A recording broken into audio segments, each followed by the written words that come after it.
Thank you, Barry. Morning, this is Iain Lee, BBC Three Counties. Storm, is that the best you've got, really? I was expecting to get up this morning and see trees ripped out of the ground, cats flying through the air, and my little Polo being buffeted. It was buffeted a little bit between Junction 7 and Junction 9 on the M1. That's it! Well, the weather is affecting the trains. What trains there are, I'll tell you how in a bit. Other news this morning, 3 national agencies have been brought in to sort out 2 of our local hospitals, Milton Keynes and Bedford. Well, Paul Scoynes will be bringing us the latest. And Jeremy Paxman, Paxo, the Paxman, he's been ticking off litter bugs. Well, we're sending our own little yobbo, Justin Dealey, out with a pocket full of rubbish. Can you guess what's going to happen? Yes, he's going to end up chasing an empty packet of Benson and Hedges around Luton. Facebook.com/BBC3CR.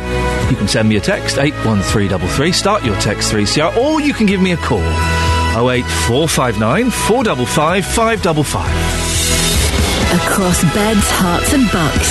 This is BBC Three Counties Radio.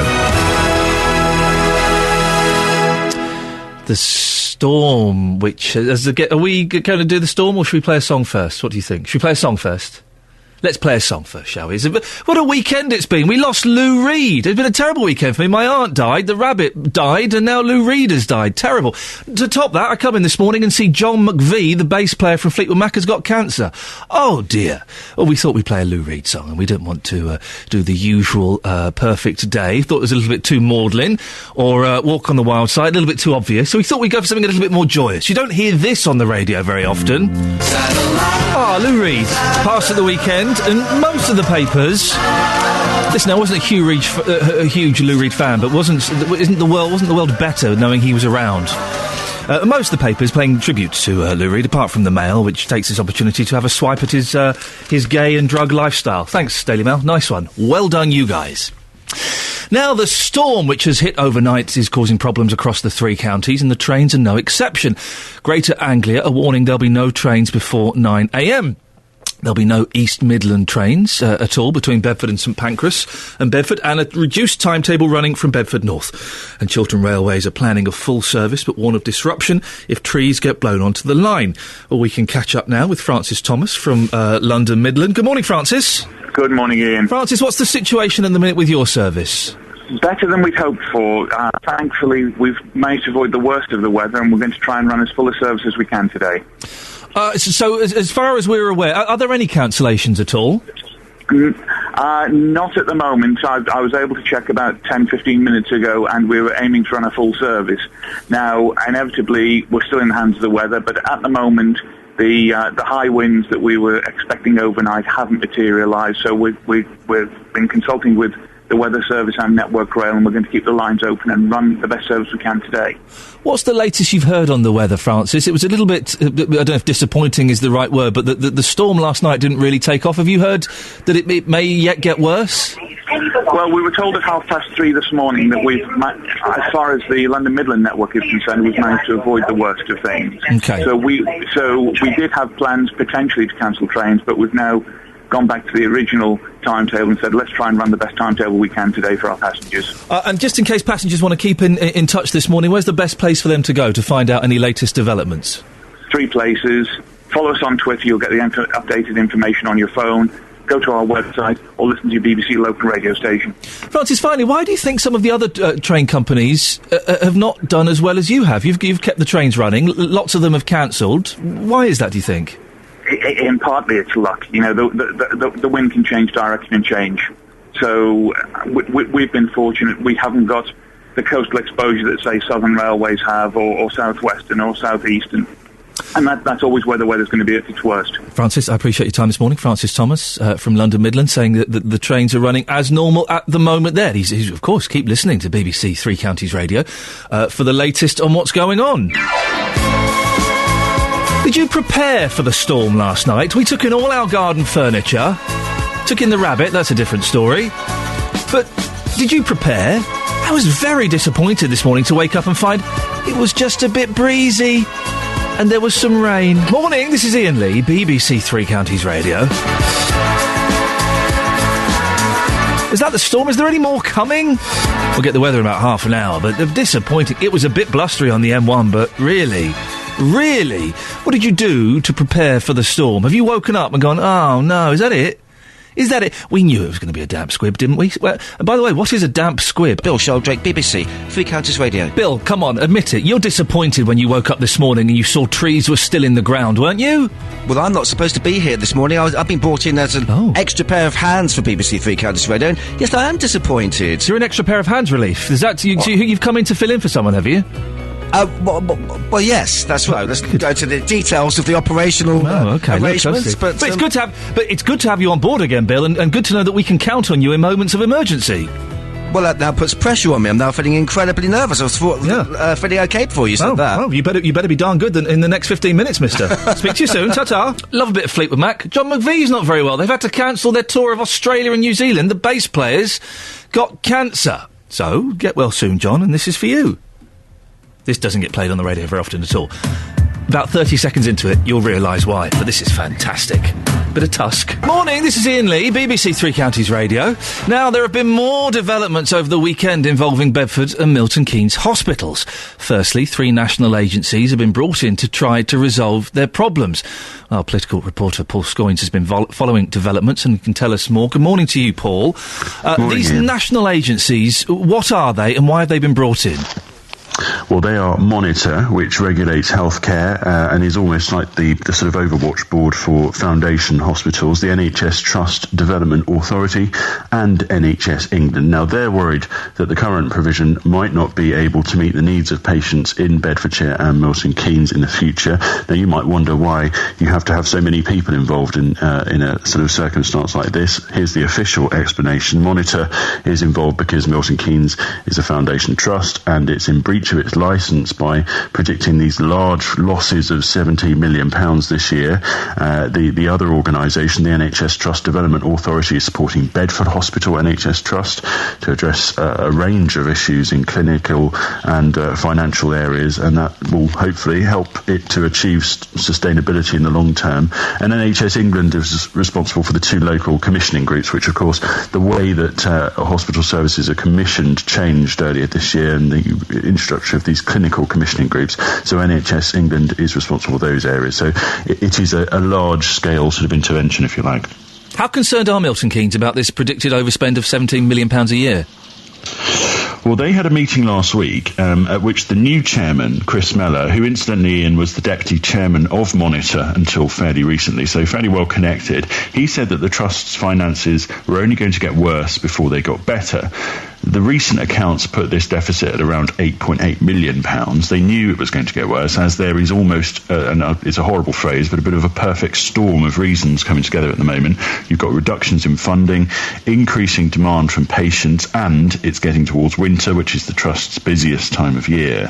You've also got this added problem, according to Chris Mellor, that because the Trust is relatively small, even though it's a fairly large hospital, it can't make the economies of scale that larger trusts can. Now, you'll be talking to Joe Harrison later this morning, and I'm sure he'll go into a bit more detail on that. What are these national bodies aiming to do, Paul? They say they're going to look at whether to carry out a comprehensive study of the local health provision, which will include working out what local people need and what changes will be needed to meet them. Can you feed the cat whilst you're doing a broadcast? I don't know. Because that's what you can hear in the background. He's not holding anyone prisoner. How will Milton Keynes and Bedford fit into that? Well, the CCG at Milton Keynes has already agreed to play a leading role in its partnership, and Bedfordshire CCG will also take that final decision at a board meeting on the 6th of November. I suppose the idea is that the national partners will give some expert advice. They're used to these situations, if you like, and actually I was told last week by Joe Harrison that Monitor, because they're aware of this situation, they are actually working towards helping it. They are making some changes. So I suppose this is the official announcement, if you like, of what we said last week. This local commissioning group, I suppose they'll deal directly with the clinicians in the hospitals and the local people to try and put these plans into place to protect services. So what changes could this mean for the hospitals?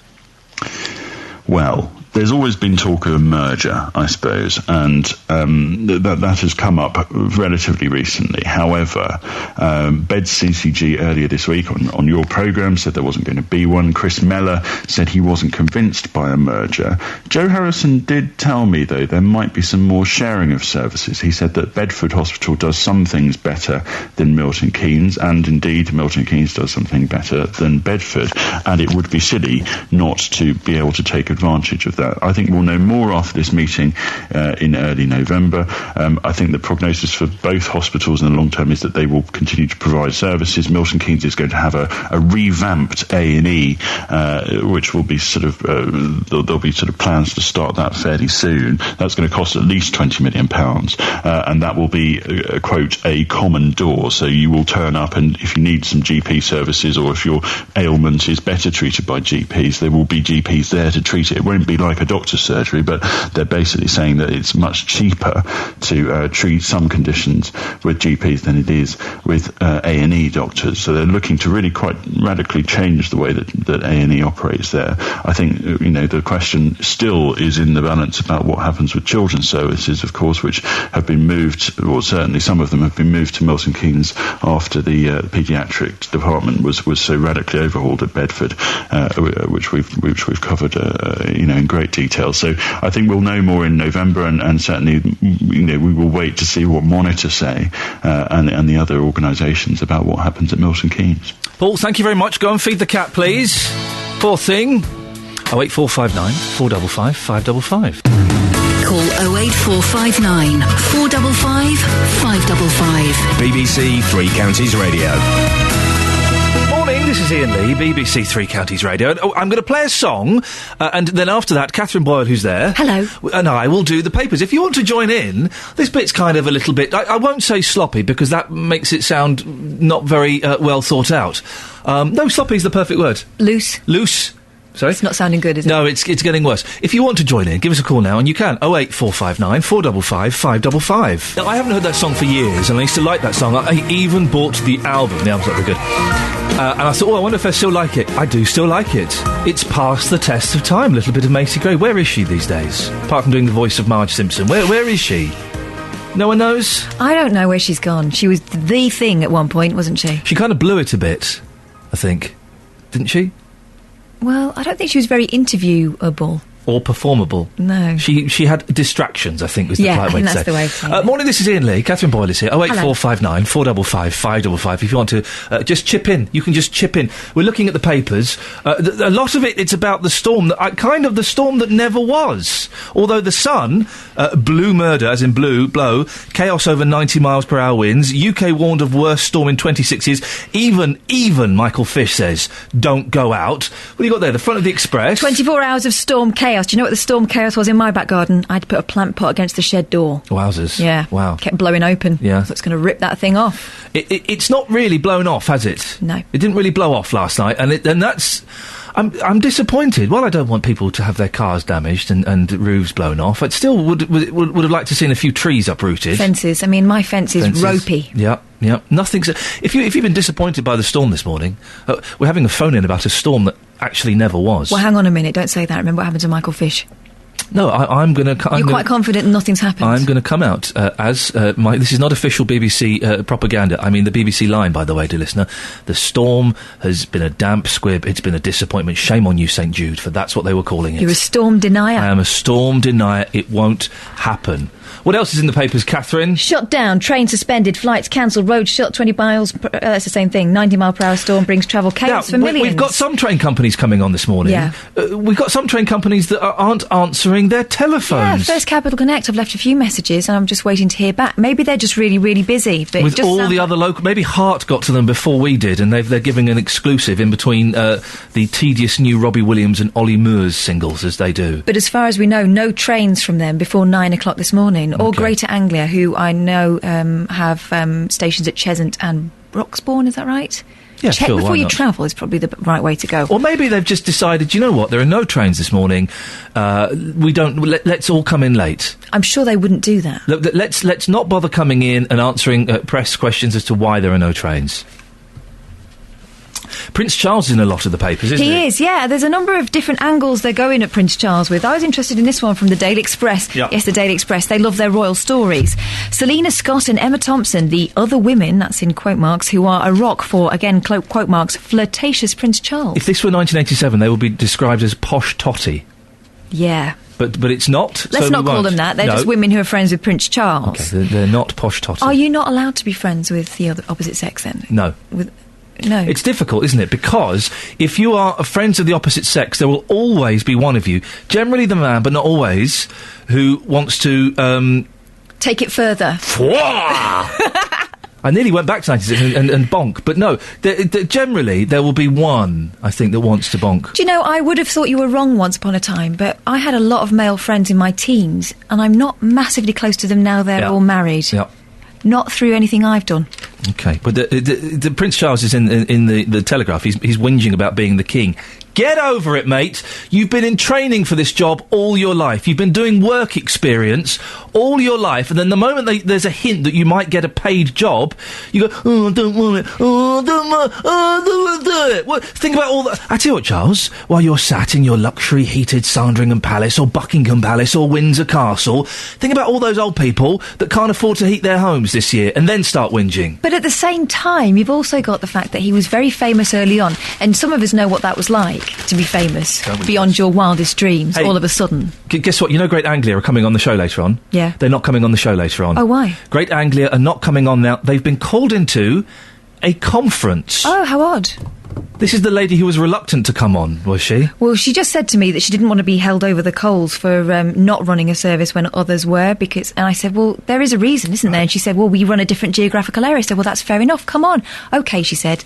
So who's not coming on? Great Anglia? Yeah. We need to speak to First Capital Connect. Can I just say, if you're a train company, if you're a PR department of a rail line, a train network, and you won't come on the day that you've closed your network until at least 9 a.m. in the morning, shame on you. I also would have thought it's not a massive surprise that the press are interested. Shame on you. There are people out there struggling to get into work, and I'm not going to get you to come on and have a go at you. There's a storm brewing. I just want to know what your plans are and when the trains start again. Shame on you. Stephen's on the line. Morning, Stephen. Morning, Ian. Stephen, you're a milkman. I am. Have you got off your backside and gone out to deliver milk today? I'm soaking wet. Well, that's by the by. Have you gone out to... Oh, it's because you've gone out to deliver milk. Yeah, I'm getting whiplash from the wind now. Is that the wind blowing you? Oh, dear me, yes. That's all your fault, you know. Sorry? I hope you realise this is all your fault. Pourquoi? Because you were just saying a minute ago, oh, there's no storm, no nothing. As soon as you said that, the heavens opened, the wind blew, and I got soaked. I tried to stop him. Did you hear me try to stop him, Stephen? Yeah, I did. Stephen, this can't be the first time you've been blown off on your milk round. No. It happens regularly. Yes, it was bad wind this morning. Yeah. Terrible. That was more to do with the baked beans and the eggs. But there we go. Here we go. Are you chasing bottles down the street? I was wondering whether to put my empties out. A few of them I'm chasing, yes, but some people are hiding them and putting them here, there and everywhere and not putting them out, so... Hey-ho. Stephen, listen, keep going, keep delivering. Well, can I just say again, the PR departments of the trains, there's a fella out there, Stephen... He's not the brightest in the bunch, let's be honest. That's rude, but fair. He's out there delivering milk. You can't be bothered to sit in your offices and to take phone calls from radio stations explaining to your customers what the problem is, especially after you've said you would, Great Anglia. They've got a conference. They're called into a conference. Must be some conference. It's 6:45. 08459 455 555. Thank you, Catherine. See you later on. Let's get the weather and find out exactly what's going on with Elizabeth Rizzini. Yep. It's been disappointing so far, Elizabeth. Is it going to perk up? Well, I think that depends where you are. Where's the storm? We want the storm. It's coming. You reckon? OK, tell us more. Some very strong gusts of wind over parts of Buckinghamshire. Right. You must admit, Elizabeth, what? When you woke up this morning and you looked out in the garden and you saw that your bike was still out there and the trees were still rooted in the ground, you must have thought, oh, nuts. No, but we always said it was going to peak. It was going to peak through the rush hour. And actually, when I first came in at 3 o'clock this morning, then I thought, yes, it's going to be a damp squib. But then it really started packing some punch as it came over parts of Somerset and Hampshire. And I have to say that this could, cause some. It could cause some serious damage. And, I'm not joking about it, Ian. I know. It might be very serious. Okay, Elizabeth, thank you very much indeed. If you want to tell us the preparations you made for the storm today, we brought in all the garden furniture, brought in the rabbit, and that was a sad story. Brought in all kinds of bits and pieces. 08459 455 555. So has the storm been a damp squib where you are? Paul's in Watford. Morning, Paul. Morning, Ian. How are you? Yeah, I'm fine, thank you. But disappointing, this storm, isn't it? Well, I don't know. I've just come down Hempstead Road, and that was a bit of a nightmare. Why is it a nightmare, Paul? The wind is just blowing the leaves everywhere. There are bits of tree coming off the out of the heavens and just bouncing off cars. I've just pulled a whole bough of a tree out of the road. Paul, it's not the greatest of lines. We're going to let you go. And well done you for using the phrase bough of a tree. Who's heard that in the last 20 years? Well done. Although he said at the top, leaves are blowing everywhere. Well, I'd expect that. But if there are actual branches coming down, that's a bit more serious. 08459 455 555. Is it affecting you? Or is it not? Well, it's affecting the trains. Greater Anglia are warning there'll be no trains before 9am. They were going to come on the show, and then they didn't. There'll be no East Midland trains at all between Bedford and St Pancras, and a reduced timetable running from Bedford North. And Chiltern Railways are planning a full service but warn of disruption. Justin Dealey is at Luton train station. What's it like out there, Justin? Justin? Oh, Justin, where is Justin? He's disappeared. OK, we'll try and get Justin back.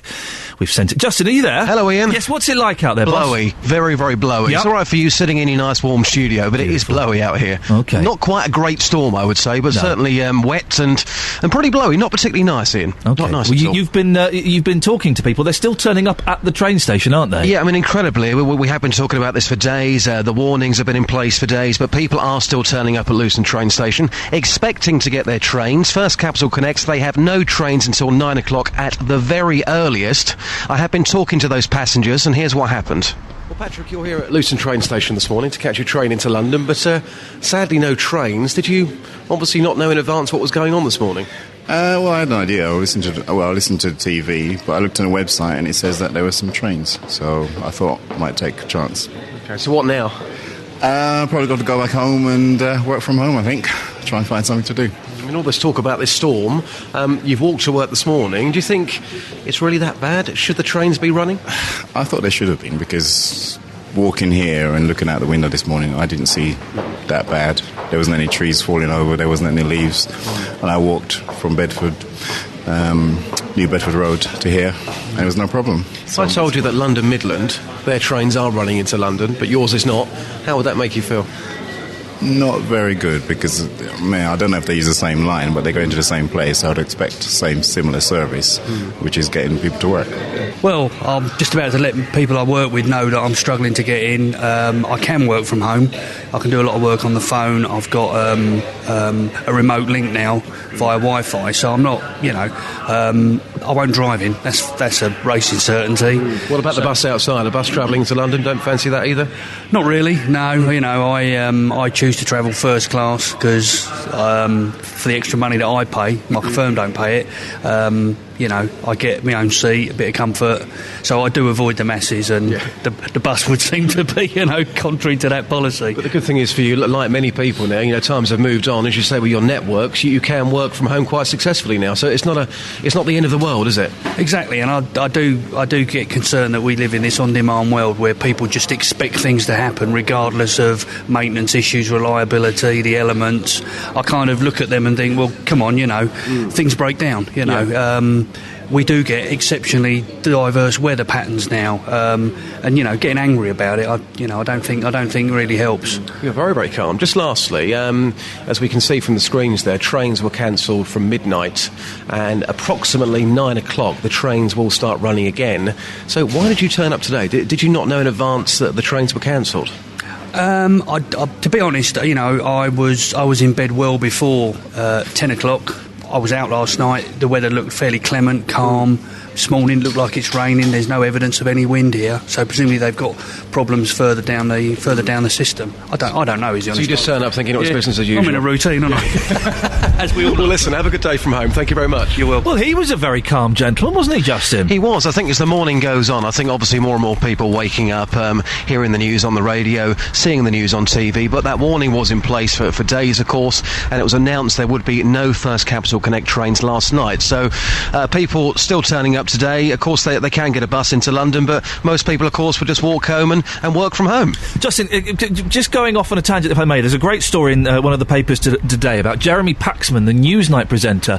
He approaches litterbugs. He goes up to them and says, excuse me, could you pick that up, please? Yeah. He says 9 times out of 10 they do. Yeah. Now, we tried this a couple of months ago with Kelly Betts. We sent her out to drop litter to see if people would approach her. Yes. And they did. A lot of them did. And we were wondering maybe it's just because she's a small girl, petite woman, and it would be, it's easier to approach. Could we do the same test with you, Justin? Could we send you out to drop litter around the streets of Luton and see if anybody says anything to you? Yeah, if you give me an hour or so. I think, obviously Kelly Betts is, about 4'5". Something like that. Yes. So, nice pretty girl, but with myself, big bodybuilder, 6'5", muscular, hunky.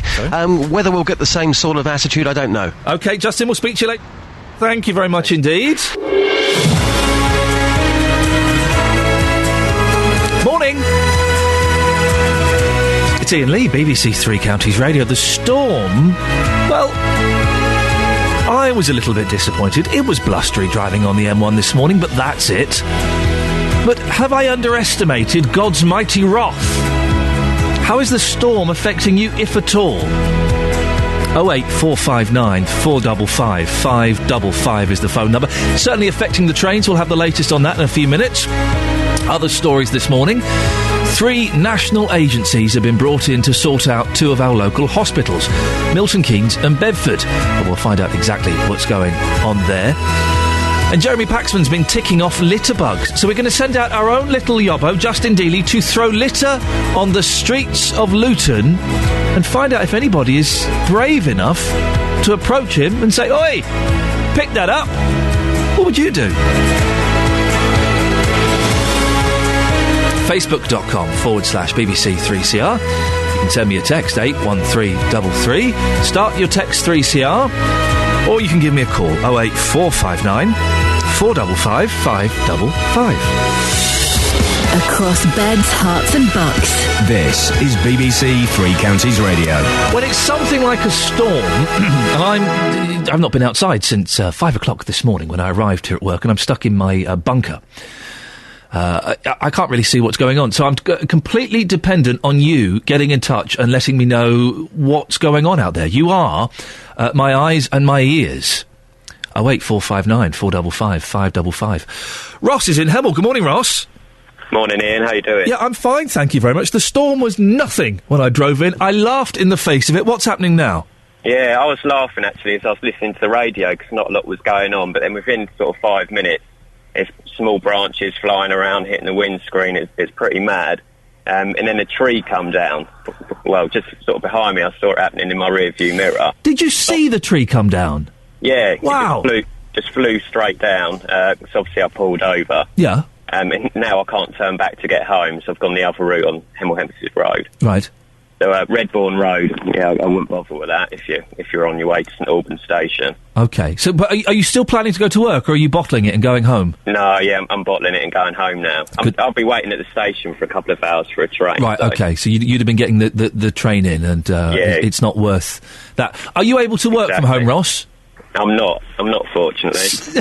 Sweet! Well, let me know who the daddy is when you watch Jeremy Kyle, won't you? Yeah, I will do. I'd say there's probably almost a dozen trees. Wow. Some blocking half of the road, but obviously the one that I saw is blocking the whole road, so people are going to have to turn around and go back. And so these are in Hemel, are they? Exactly, yeah, on Redbourne Road. Ross, nice one. Thank you very much for that update there. 08459 455 555. Did you hear the disappointment in Ross's voice? Yeah, I can't work from home, I'm afraid. Oh, dear. Hey, listen, if you've got the day off because of trains or because of the weather in general, do give us a call, 08459 455 555. What are you doing with your free day off? What are you doing with it? I'm disappointed. I was going to take I know it's half term, but I was planning on taking the kids to the Science Museum today. That was the plan. I don't think it's going to be... or maybe I should weather the storm, because maybe every other parent will think it's not worth going to the Science Museum. I just don't know what to do with myself. Now, the storm is going to cause disruption to your rail journeys throughout the morning. Chiltern Railways now tweeting that they're dealing with problems in the Denham area where a tree has come down. Some companies like East Midland, Greater Anglian and First Capital Connect made their decisions pretty early. East Midland won't be running between Bedford and St Pancras before 10, while Greater Anglian and First Capital won't be running any trains at all before 9. Joined now by Michelle Evans from First Capital Connect. Good morning, Michelle. Morning. So what exactly is happening with First Capital Connect? No trains before 9 o'clock? Yeah, as it stands, no trains before 9 o'clock. Network Rail are just out there checking the tracks, and once we've got the all clear from them, we can start running our services. And have you heard the latest on the weather? I'm sure you're getting updates. Will it have passed your remit by 9 o'clock? Yeah, the brunt of the weather's passed over, and it's down to safer levels now. Right. But clearly overnight, we just don't know what could have come down over the tracks or onto the overhead lines. So we just need to wait for Network Rail to give us the all clear to check it's safe. And how do they do that? Do they do that on cameras? Do they run a safety train along the lines? What do they do? Yeah, there's a number of things they do. So they run safety trains down the tracks. They have people that are spotters that keep an eye on the overhead lines. And they run checkers all down the line as well with people in cars and things. So there's a number of things they do, and then but so far what we're getting through seems quite good, quite encouraging. But I wouldn't like to say until we've got the definite all clear from them. When do you think you might get the definite all clear? What time is that? We imagine that's probably going to be within the next hour. So they've got to check all the lines, and obviously they couldn't do it till daylight. Yeah. Yeah, so it should be within the next hour, and then we can start to put the passenger trains on from 9 o'clock. And if people want to find out the latest, what's the best way to do it? Obviously, we'll give any updates we get here, but what else can they do if they're at home? We're encouraging passengers to check our website. The most up-to-date information will be on our website, and the revised timetable will be on the website as well. So we can run a consistent service, albeit a slower service. So if passengers go on our firstcapitalconnect.co.uk, they can check it all there. Now, Michelle, East Midland trains are hoping to run a normal service as much as possible, but saying there may be disruption if trees or lines have been damaged. Couldn't you do that at First Capital Connect?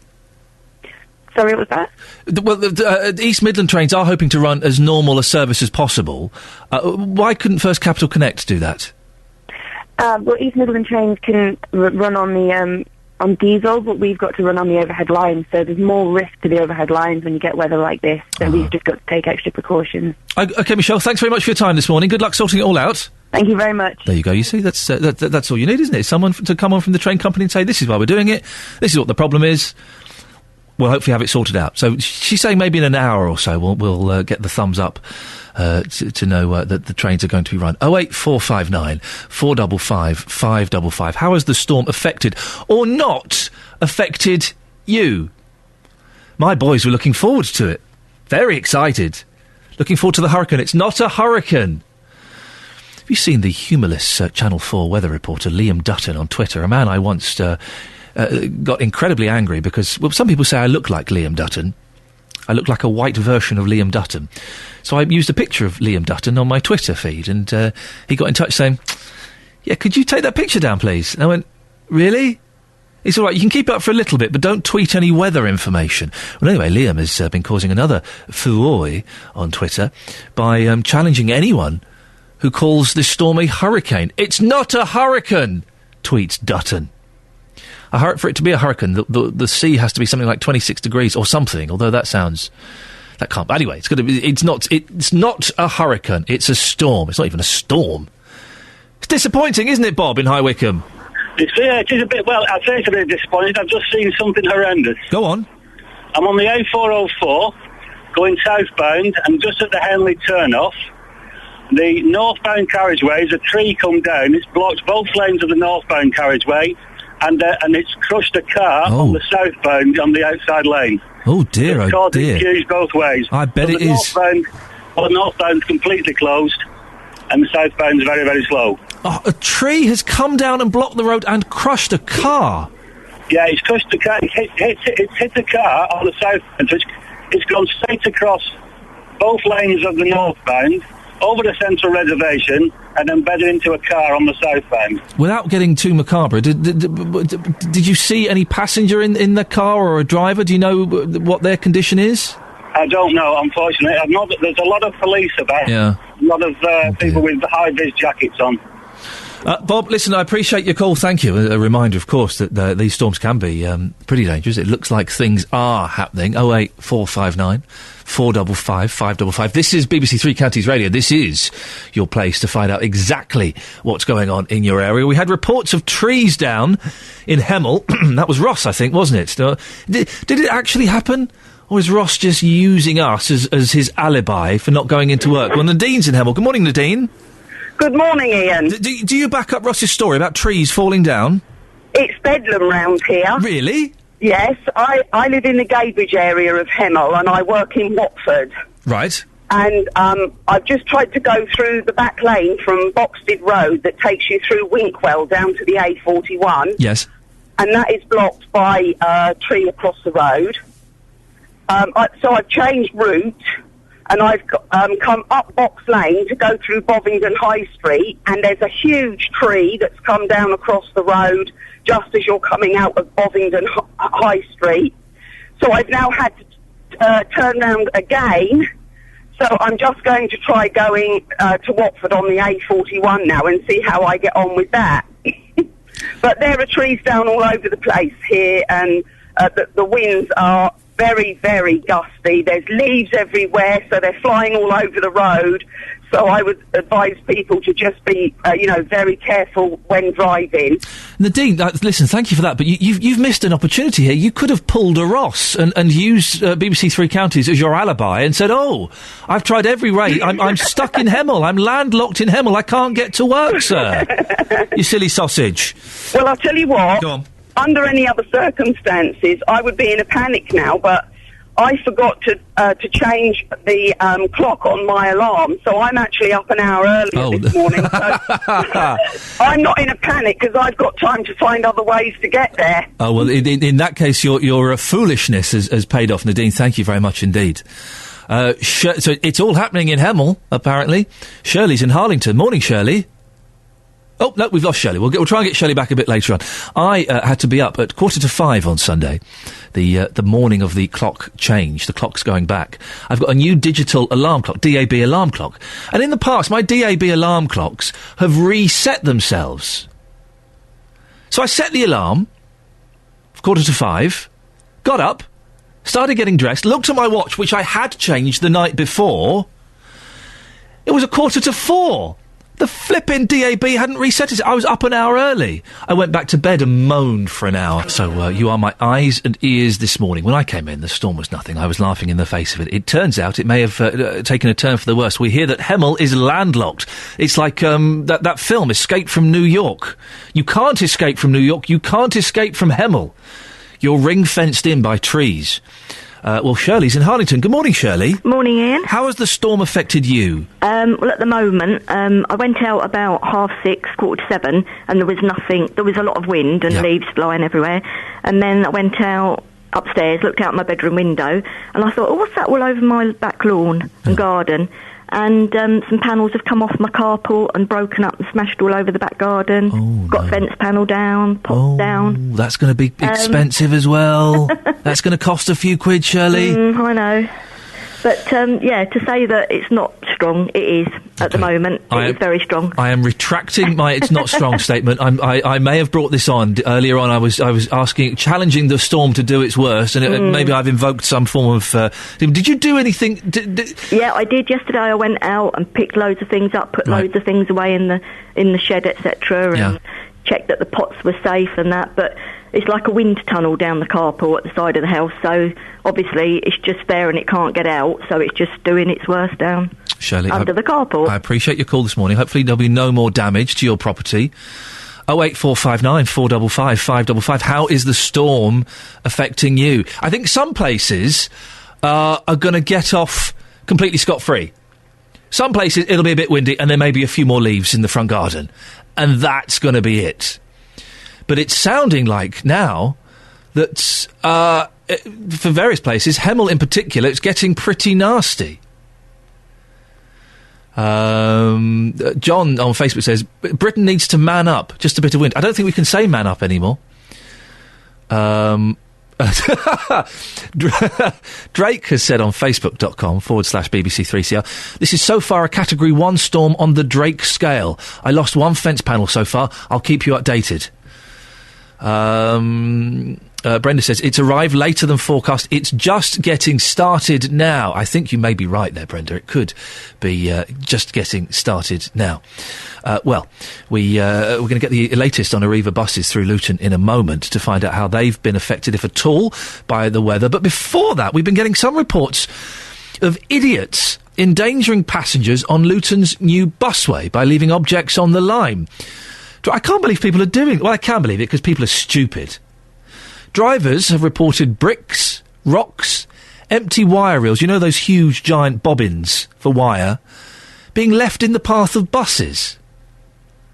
Well, Phil Clark is from Centre Bus, one of the companies which run on the busway. Well, yesterday one of the lady drivers told me that there was a brick on the busway. She hit it, the bus shattered. But luckily enough, everything was okay. But there's going to be an accident one of these days. You know. What other incidents? Well, this driver says there was a cotton reel or something, and luckily enough was in the daytime, so he spotted it. One of those big ones that you sort of wind wire around, that sort of thing? Yeah. Where was that? That was on the busway as well. It seemingly over the weekend, up near the football ground, kids were, well, we assume it was kids, threw a lot of rocks on there. So. Throwing rocks onto the busway, yeah. What, to try and disrupt the buses? Well, I would imagine so. What can you do about it? Well, not a lot. I mean, especially at night time when it's not lit up, it's going to be dangerous. I mean, the driver won't be able to really see what's there, will he? Idiots. Flipping idiots. I hate stuff like... Do you remember there was a phase, a fad a while ago of idiots dropping bricks off of motorway bridges and concrete slabs? Idiots! You know you could kill people, don't you? Oh, stuff like this gets me angry. I'm joined by Lindsay Frostick from the bus company Arriva. Good morning, Lindsay. Good morning. Are you aware of these incidents? Yes, we are. We're all three bus companies are keeping in contact with each other so that full reports kind of go over to kind of the councils and the police and everything. So yes. When did you first hear about this? In fairness, there's been a few since it's been opened, and like you say, it is endangering people's lives, and we've just got to ask our drivers to be vigilant all the time. Fortunately, when they are driving on the busway, looking ahead is quite easy for them during the day because there's not a lot else to do. So we've just got to keep reporting it, and fortunately most of the entire length of the busway is covered by CCTV. Right, so okay. There's only very small gaps which aren't, and obviously all the stops are, I don't know, got 3 cameras at least in each shelter. And so is this stuff happening on the blind spots then? No, so we've got CCTV from some of the things, so we can pass that on. Right. And where good. people have been, like you say, a little idiotic, we're going to start hopefully getting good kind of face identification and maybe even releasing that to the press as well. Because good. Like you say, it is going to cause an accident, and people's lives are at risk if people are being stupid. We'll have that, Lindsay. We'll put that up on the Facebook. We'll check the legalities, but I'm sure we can put that on the Facebook page at some point if you decide to do that. And I suppose if you see a huge giant bobbin that is used by metal wire, the driver has to get out and shove it on the side of the road, and it slows everything down. Yeah, and that's if they're able to, if there's somewhere sensible to put it, which isn't going to block anything else. So, obviously, if there was a serious blockage, which there hasn't been yet, that we do have measures in place to get things cleared and get things cleared quickly. So we just have to do that. It's far from ideal, and we would ask people not to do it. Stuff like this annoys me. Graffiti, I don't like graffiti. I can kind of understand the argument, it's self-expression, although I don't really buy into it. But I can't see what the fun is of chucking bricks at buses and blocking up the bus route. Stuff like this gets me very, very angry. Anyway, Lindsay, I'm glad you're looking into that, and do let us know if any further developments. The service this morning, has it been affected by the weather? Over at kind of this side Luton area, we're doing all right. Obviously, the storm seems to have just started to arrive. Wickham, Buckinghamshire, there are a few trees down, and so we're having to go round them, but nothing serious as at the moment. We've got services running for train users. We've got services running into London, so we're not stopped this morning. We're taking people in so they can pick up our coaches to London. I like your nice little subtle dig at the trains there, Lindsay. Well done. No dig, but we are running so we can take the people. You're running when trains are not. It's Correct, excellent. yeah. Lindsay, nice to talk to you. Thank you very much indeed. Lindsay Frostick from Arriva Buses. Oh, that's things like that really annoy me. Not that they're running a decent service. That doesn't annoy me at all. The idiots will chuck... let's get that footage. Let's put it on the Facebook. Let's out these little oiks. Robert's in Harpenden. Morning, Robert. Hello. The storm. Have you seen anything? Yeah, I've just gone past Redbourne on the bypass going towards St Albans. There's a few trees down on one side of the carriageway. It's of course traffic to reduce. Just going along towards King Harry Lane from the roundabout from St Albans. There's half a tree down on one side of the carriageway there as well. So a lot of trees falling about. And a lot of traffic, is there, Robert? It's moving, but slowly. OK. Robert, thank you very much indeed. You are my eyes and ears this morning. Herts Fire Service, Brigade, what are they these days, have tweeted that people should only call 999 in an emergency, as guess what? They're very busy this morning, as you would expect them to be. So no calls about cats stuck up trees, although, to be honest, if you've got a cat up a tree, I'm sure it'll get blown off quite quickly. So I wouldn't worry about that. 08459 455 555 is the telephone number if you want to give us a call. Let us know how the storm is affecting you. I was mocking the storm earlier on. I apologise. It would seem that, it would have seemed that I've invoked the wrath of St Jude. Who was St Jude? Do we know who St Jude was? Not a clue. Hang on. Captain Boyle shouted in my ear very quickly. You've been swatting up. Go on. Well, the patron saint of lost causes, apparently, St Jude. Is that really the kind of optimistic name we want for our storms? Well, it seems to be bearing out, doesn't it? Who names these storms? I want a job naming storms, or if I can't be allowed to name storms and hurricanes, this isn't a hurricane, I want to name police investigations. That's gonna be I don't think you could be given that responsibility. Why? Well, because would they be called things like Bob Dylan and David Jones? Let's just say I'd have come up with a better name than you, Tree. I really would. I'm going to think of far better names. I won't say them on the air, just in case. Thank you, Catherine. 08459 455 555 is the telephone number. London Luton are advising to check before you travel. Do keep listening to BBC Three Counties Radio this morning. We'll be telling you what's hot and what's not. No, hang on, that's not it. We'll be telling you the best, all the travel news. We'll be getting the update from Bill Sheldrake at the Travel Centre in a few minutes. Although we're hearing that various places are ring-fenced in. So don't go out. Or do go out. Who knows? Let's have a quick look. I'm going to do 2 newspapers, and then we'll get the latest travel, and we'll do some more a bit later on. Weekend rail closures for up to 14 years if HS2 is scrapped. Upgrade work could double journey times if new high-speed plan is shelved. Picture of Lou Reed on the front, who passed away yesterday. And there's a brilliant picture of a storm, the waves crashing against the sea wall at Brighton Marina. The same picture, it looks like... Oh, no, not quite as an impressive picture on the front page of the Times. Travel chaos for millions as superstorm sweeps in, and 7-day NHS means hospitals must close. And the final one, for the moment, The Independent, there's Lou Reed, 1942 to 2013. Long cold winter for 3 million who can't pay their energy bills. Fears 1,000 could die needlessly as temperatures fall and prices rise. Ministers livid after it's revealed companies avoided millions in tax. Oh, energy companies have avoided millions in tax, have they? Oh, right. Oh, that's okay then.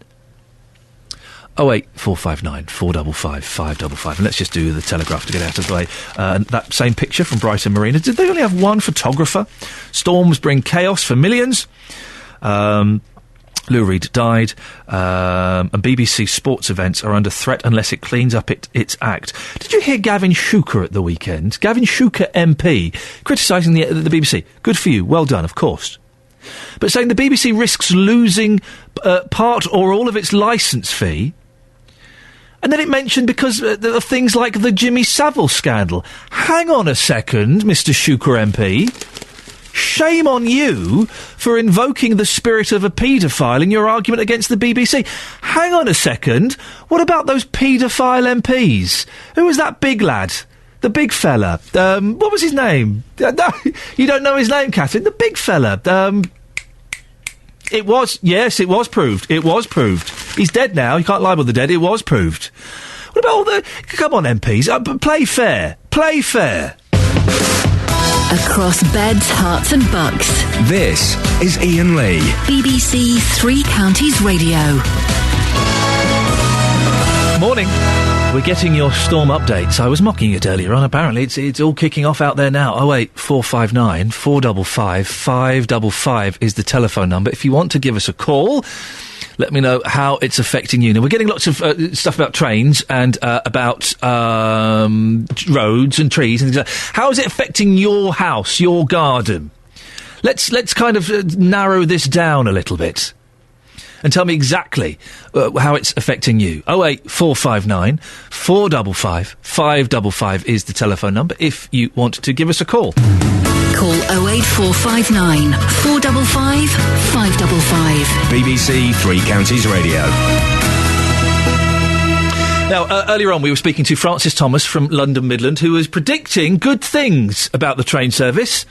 I think that may just have changed. Francis has come back on the line. Thank you, Francis. What's the latest? Well, Ian, unfortunately, we have had some trees down on the line, and they particularly affect the line between Watford Junction and St Albans Abbey, but more significantly, there are trees on the line between Watford and London Euston in the Bushy area, and the advice is avoid travelling into London on that line if you can this morning. I'd imagine if the winds are still blowing, I know they've kind of the major strength has passed, but if they're still blowing, there's not a lot you can do, is there? There isn't really. I mean, trees can, at this time of year, can fall onto lines anyway, so it's just unfortunate that with this extra bad weather that we've had, we've tried our best to run the fullest service we can, and on most of the network that's been the case, and we've got a lot of people to work this morning, but we're saying now with these two incidents, on these particular two routes, best not to travel if you can avoid it. Any idea when it might be cleared up? Not really. I only got an update about 3 or 4 minutes ago, but I thought I'd let you know because obviously we were putting out a very positive message earlier, and it's still very positive for most of the route, but on those two particular lines, best to be straight with the customers. Francis, just tell us exactly where again people should avoid and what lines are affected. Okay, if you're travelling between Watford Junction and Euston, you'll have problems at the moment because there are trees on the line at Bushy, and if you're travelling between Watford and St Albans Abbey, the branch line, there are trees on the line there too. Francis, I appreciate you giving us a call back straight away. That other train companies is service. Francis Thomas from London Midland found out 4 minutes ago. Bang, straight on the phone to BBC Three Counties Radio. You other charlatans who daren't come on the air. We can bring you now the latest on the situation with Bedford Hospital and healthcare provision in Bedfordshire and Milton Keynes. 3 national agencies have been brought in to try to help find solutions to the problems. Monitor, which regulates healthcare, the NHS Trust Development Authority and NHS England are concerned that the current provision may not be able to meet the needs of patients in the future. Well, on the line now is the Chief Executive of Milton Keynes Hospital, Joe Harrison. Good morning, Joe. Good morning. Joe, what do you think of these national bodies getting involved? I think it's a really, really good opportunity for them to work with us to find the right solution. We know that we've got 2 hospitals that are working incredibly hard to serve our local population, and we know that we've got to do more in the future as those populations grow. So I think it's a great opportunity to work with them to come up with the best solution. They've highlighted that your trust is predicted to have financial losses of £17 million, a huge amount of money. You must be concerned about that. It's a lot of money. We said at the start of the year that was the amount that we were expecting to go into deficit. And we are on plan, so we are doing what we said we were going to do, which I accept, given the amount of money it is a lot. But nevertheless, the regulator is pleased that we are doing what we said we were going to do. And that also includes the improvements in performance I've talked to your listeners about before. Are you in danger of losing your foundation trust status? No, I don't see that will happen. I think there is a real opportunity to work with Monitor to come up with a sustainable future for both Milton Keynes and for Bedford Hospital. And I should say to the listeners that I think our regulators should be congratulated for working with NHS England and the Trust Development Authority in the first case of its kind in the country. I think it's a great opportunity. Now, you mentioned Bedford Hospital. This is all kind of tied in with the problems facing that hospital. And in another development, the Clinical Commissioning Group is widening its review into health provision across Bedfordshire. How will Milton Keynes be involved with that? I hope that we'll be involved closely with the whole work that's going on in Bedford. The Clinical Commissioning Group work is tied into the work that the regulators are doing with us. So this hasn't come out of the blue. And we expect to be involved in the same way that we know we're going to be closely involved with the work that Monitor and the others are doing.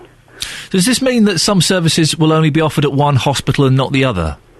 My role is to make sure that we deliver the best possible care for the patients and population of Milton Keynes, and likewise my counterpart at Bedford Hospital has to do exactly the same for the population of Bedford. We need to do that in the best and most sustainable way. So I can't and won't comment on whether any services are going to move. What I can say to your listeners is that we will make sure that we work with our public, certainly at Milton Keynes, to develop the services that we know we're going to need in the future. Well, which services won't you need in the future? That's incredibly difficult to say when you look at the increasing numbers of patients coming through our hospital. You could argue that we're just going to need more and more. That said, we know that there's not enough money in the system for hospitals to continue to grow in the way that they've done for the last 10, 15 years. And we know that actually there are better ways and cheaper ways to deliver healthcare that hospitals sometimes aren't very good at doing. So I don't think it's about stopping services. I think it's about making sure that we provide them in the right place. Well, so that means that some will be in Bedford and some will be in Milton Keynes. Which ones are you hoping to keep at Milton Keynes and which ones are you going to shift off to Bedford? Sorry, I think there's a slight misunderstanding there. I mean between services that GPs can provide, services that community hospitals, Okay, so which ones will you not be providing at Milton Keynes?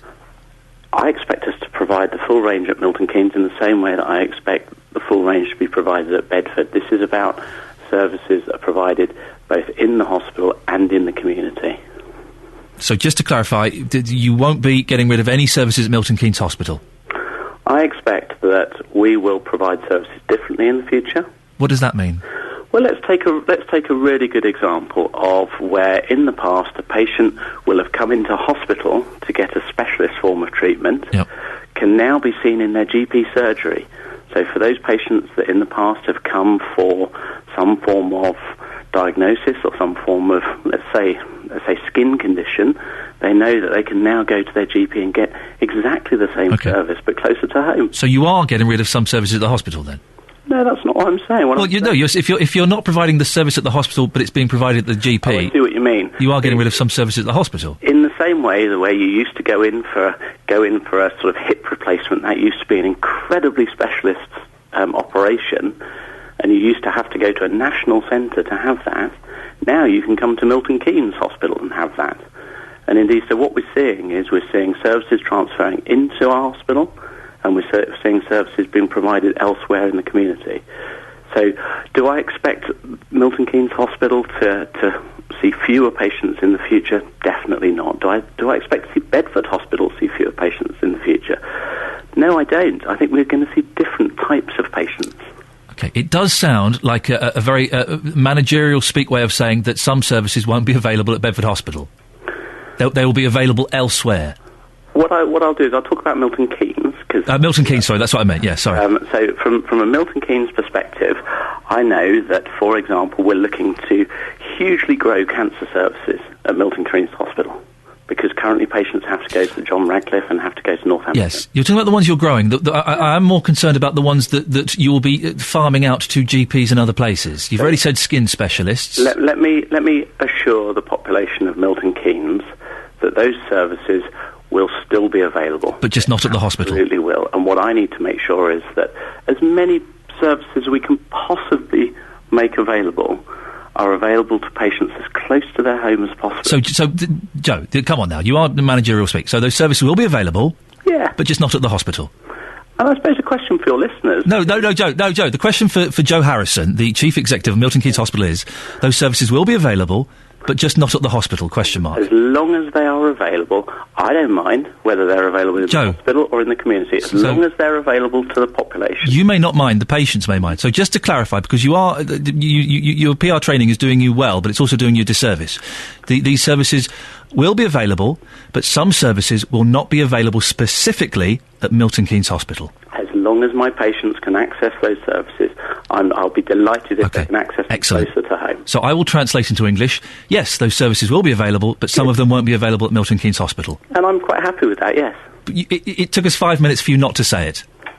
What I want to do is make sure any listeners aren't scared by the thought that they can't... No, they don't want... Joe, the listeners are far more intelligent than I think some people give them credit for. They won't be scared. They just want to know what's going on. Yes. So I think we've clarified. Just to clarify, final sentence, all the services will be available, just some of them won't be available at Milton Keynes Hospital. And more, I think, is important to note. So there'll be even more services available at the hospital than there currently is now. Joe, well done. There you go. You see, that's Joe Harrison, the Chief Executive of Milton Keynes Hospital. That's what PR training does for you, dear listener. We got there in the end. I've often said this. I'm actually going to look into doing this properly. I'm going to start up an alternative PR training course. Lots of chief executives of banks and hospitals and schools, and we've spoken to lots of them on this show. They go on these PR training courses where they're sat down for a day or for a weekend, and it's all rather jolly, and they get tea and coffee and cakes. And they are told what to say and how to say it and how to avoid answering questions. You can generally tell if they've been on a PR training course because they will start with, first of all, Iain, may I just say thank you for letting me come on your show to speak to your listeners. OK, PR training. I'm going to start an alternative PR training course where it'll be an afternoon, and it'll be just simply, just tell the truth. Just tell the truth. All you need to do, if you're asked a yes or no answer yes or no and tell the truth. We got the truth there. Yes, some of the services will be cut at Milton Keynes Hospital. They'll still be available at GPs and other places, but they won't be available at Milton Keynes Hospital. That interview could have been 30 seconds long. Thank you very much, Joe Harrison, Chief Exec of Milton Keynes Hospital. 08459 455 555. Theo, stay there. We'll come to you in a second. It's 7:45. Now we're getting your calls this morning about the storm. You are my eyes and ears this morning. 08459 455 555 is the telephone number if you want to give us a call. Theo's on the line. Good morning, Theo. Hello, Iain. How you doing? You all right? I'm not too bad. I'm on the Grand Union Canal at the moment in Hemel Hempstead. And it's very, very rough. It's quite rough. It's sort of seeming to calm down, but yeah. Mate, this could be the Titanic all over again, but on a smaller scale. What on earth are you doing on a canal? It's not too bad. We're not going to get blown away. We're all pegged down. Only thing is I can't go fishing. Oh, so that's the purpose there. You're there fishing. Yeah. Has your dad or your granddad or someone dragged you along to this? No, I like fishing. No, I do it all the time. You sound like a responsible young man with hopes and ambitions and dreams. You don't want to be going fishing. Yeah. What's so exciting about fishing? Catching large fish. I suppose so. When I used to go fishing a long time ago, I never caught large fish. Are there large fish in the canal? Yeah, there's up to 20 pounds. Big pike. You got a big pike in a canal? Yeah. All I ever used to catch was minnows. We've only really caught that today and yesterday, to be honest, but we're trying for a carp. Did you stay there overnight, or did you go home and you've come back today? No, we've been here overnight on the canal boat. We've been here 2 nights now. Who are you there with? My nan and my cousin. Oh, mate, listen. Do you want me to report them to social services? Because if you do, I'm happy to put a record on, and I will phone up social services, and they will come and rescue you within the next 10 minutes. No, it's fine. I'm enjoying it. Are you? What was it like in the tent last night? It's not a tent, it's the canal boat. Oh, you're actually on the boat? Yeah. Oh, Theo! You're living the dream. How much longer are you going to be there for? We're here till next Sunday. You're going to be on a boat for over a week? It's lovely. Oh, Theo, listen, I believe it's your birthday today as well, is it? Yeah. How old are you? 14. Fantastic. 14 is one of the best ages. I would say my top 3 ages in reverse order are... Let me just think. Let me get this right. 32 is at number 3. At number 2 is 14. And the number 1 age is 24. So you've still got that to look forward to. Yeah. Well, enjoy the rest of your day and don't get too wet. No, we won't. Let's just hope it dies down. Let's hope it does, Theo. Thank you very much indeed. He's spending a week on a boat. Yeah, I would say 32... 14 and 24 in reverse order are my favourite ages.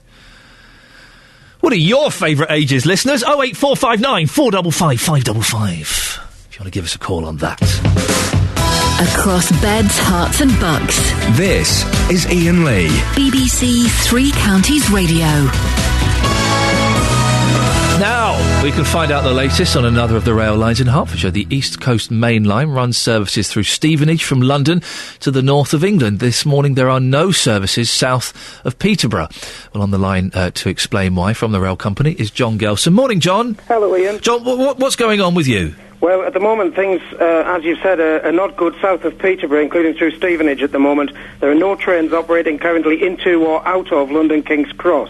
The information that's literally just reached me a couple of moments ago is that Network Rail report there is flooding in the tunnel at Potter's Bar, and there are two separate locations where trees have come down. One is at New Barnet, and the other is just north of Hertford. Now, at the moment, they've got engineers on site trying to clear the lines in both those locations. They are looking at the possibility of a limited service being able to resume this morning at some point operating via Hertford. But at the moment, we don't have an estimated start time for that. There is a lot of damage and debris out there, and obviously, Network Rail's engineers are doing all they can while making sure they remain safe while they're trying to carry out these repairs. Is this worse than you expected, better than you expected, John? I think it's about what we did expect. Yeah. The forecasters did warn us that there would be this storm event. I think everyone really was expecting a fairly significant disruption to travel. We issued a statement yesterday evening and also, put information up on our customer website to try to warn people ahead of time. Our Twitter feed at East Coast UK has also been carrying information as well. And really at the moment, we are in the hands of Network Rail and its engineers in trying to get at least some lines open for us to resume a service at some point later this morning. Well, John, listen, I appreciate you coming on this morning and filling our listeners in. That's John Gelson from the East Coast Main Line, saying there are problems there. If you can report any problems to us, 08459 455 555. We're getting lots of pictures of the bigger scheme of things. It was great we had Theo just on there giving his small personal side. He's on a boat on the canal, he's gone fishing, he's going to be there a week, he's with his nan and his cousin, and he's loving it. What are your... and do keep calling in with your stories about trains and roads and things that are affected. What are your small personal stories about how the weather has affected you? You still got a roof? Is your garden fence come down? 08459 455 555 is the telephone number. You can go to facebook.com/BBC3CR. Or you can send me a text as well if you want, 81333, start your text 3CR. We'll get an update as well from Justin Dealey. If you remember, in response to a story in the papers about Jeremy Paxman picking up bits of rubbish, or telling people to pick up rubbish they've dropped. No, I know, I'm just setting that up for later on. Oh, no, Catherine, I'm doing business. I'm doing business, I'm setting it up. Sorry. It's just a bit manic in here, so I only half heard. I thought, don't go to that, he's not there. I'm going to go to Pat in Letchworth in a second. He's going to talk about a tree falling down. Right, OK, good. What I'm doing is I'm setting up. All right. I'm teasing them, because what listener wouldn't want to hear Justin Dealey throwing litter in the streets of Luton and being told off? But we are going to retrieve it. Well, he's going to retrieve it. That'd be quite funny. He says he's going to retrieve it. He is going to retrieve it. I've given him strict instructions. There we go, you see. We'll be hearing from him after 8 o'clock. Pat's in Letchworth. Morning, Pat. Morning, Ian. Pat, what's happening where you are? Well, it's very windy. It's raining. Just over the fence at the top of our garden was a big willow tree, 25, 30 foot high. Yep. And it snapped off about halfway down and has fallen into my garden. And hidden underneath it somewhere is my greenhouse. Oh, no. We think, because it's a bit dodgy going outside, but quick peek looks as if it may be complete. We're not sure. Oh, Pat, well, I hope it's... Pat, is there any chance you could snap us a quick picture and send it in to us? My husband has taken 2 or 3. We'll see if we can find one of the better ones, and yes, we'll send it in to you. Get him to email it in, ian.lee@bbc.co.uk. Did you hear the tree come down, Pat? I didn't. I just... we'd been watching out of the window, because it's such a big tree, whenever it's windy, you get the odd branch come off. Yep. I happened to have gone through to the kitchen, and my husband sat down to read the paper, and he suddenly heard the noise. But our next-door neighbour came out and said, "Are you OK?" She said, "We saw it. They were watching from their bedroom window." I've never seen a tree falling down. No, I haven't. Part of me would quite like to, in a perverse sort of way. Oh, yes, I was only a few seconds earlier. I would have been standing watching. Well, Pat, listen, I'm glad everyone is safe and well. If you can get us a picture, and that applies to all of you, dear listeners, you can email me, Iain, IAIN.LEE, @bbc.co.uk. Send in any pictures of how the storm is affecting you. Don't forget, give us a call with your updates. You are my eyes and ears this morning. 08459 455 555. Lots of you as well have been commenting on Facebook, facebook.com/BBC3CR. Andy says, got to work in Wolverton after driving from Luton without any issues at all. Another waste of resources, money and unnecessary panic over what is a normal occurrence over the years. Hussein Kutsi says, read my status. No. Michael says, the worst of the weather wasn't predicted to arrive until now. The South Coast counties have taken the battering so far. I'm sorry that Iain has been disappointed that there is not more damage on our patch. Thank you, Michael, for that. And... yes, OK, there's lots more other comments on there. We'll get those later on.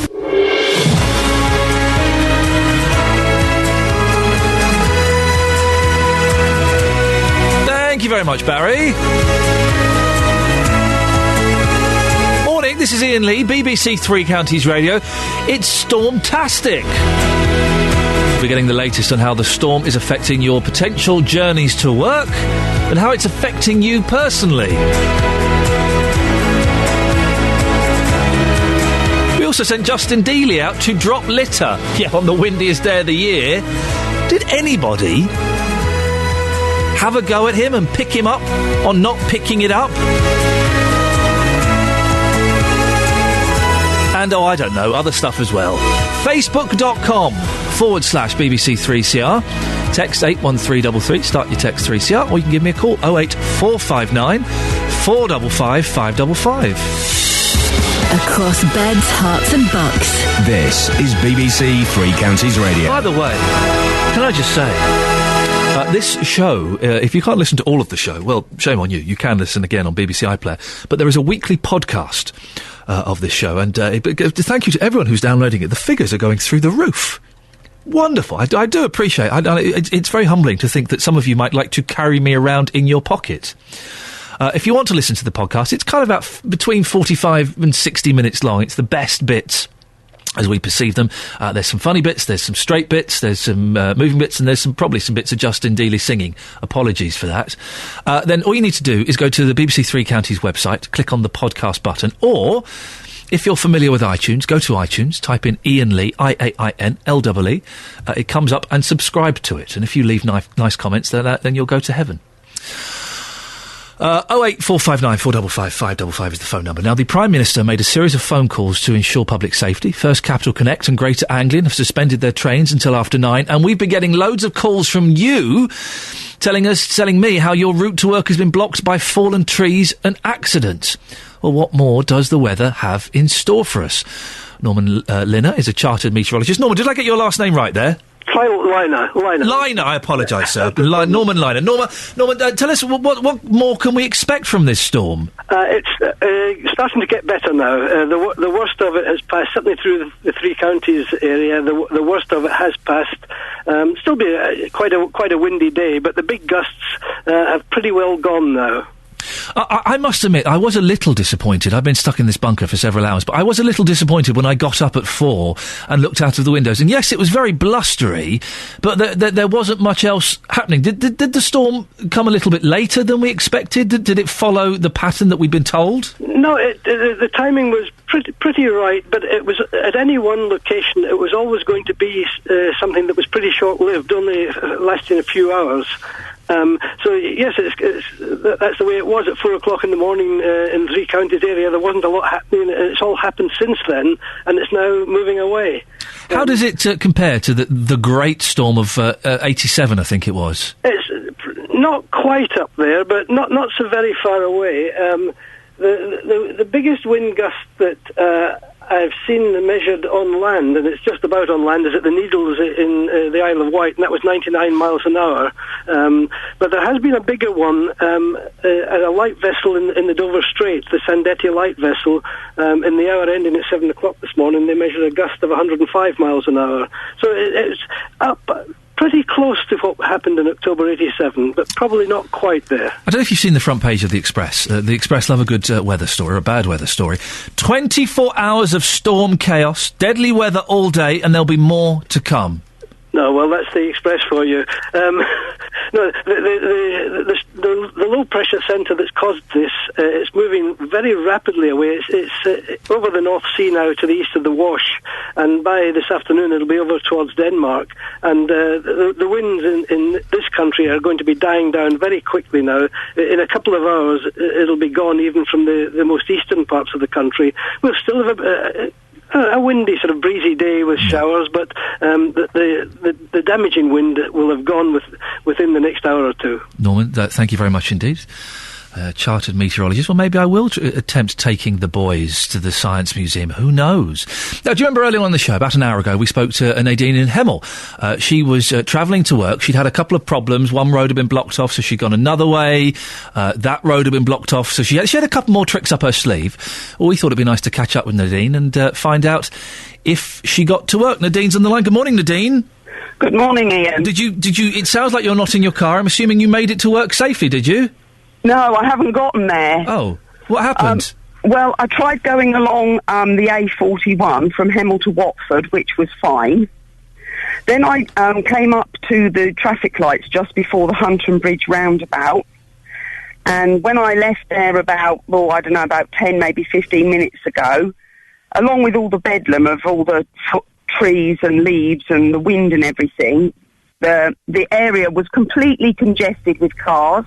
I don't know if it's an accident or if it is another tree that's blown down into the road. So I turned right and went up to go through to come into Watford via Sarrett and Croxley Green.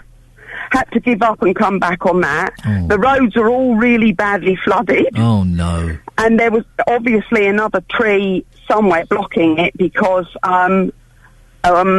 unfortunately, I don't know the exact names of these roads, but when you come down past the Clarendon pub and follow the way all the way through to there's a junction right by the Clarendon pub, and you do a right, and that takes you through the back road, which is quite small on an ordinary day anyway, and brings you out into Croxley Green. Yep.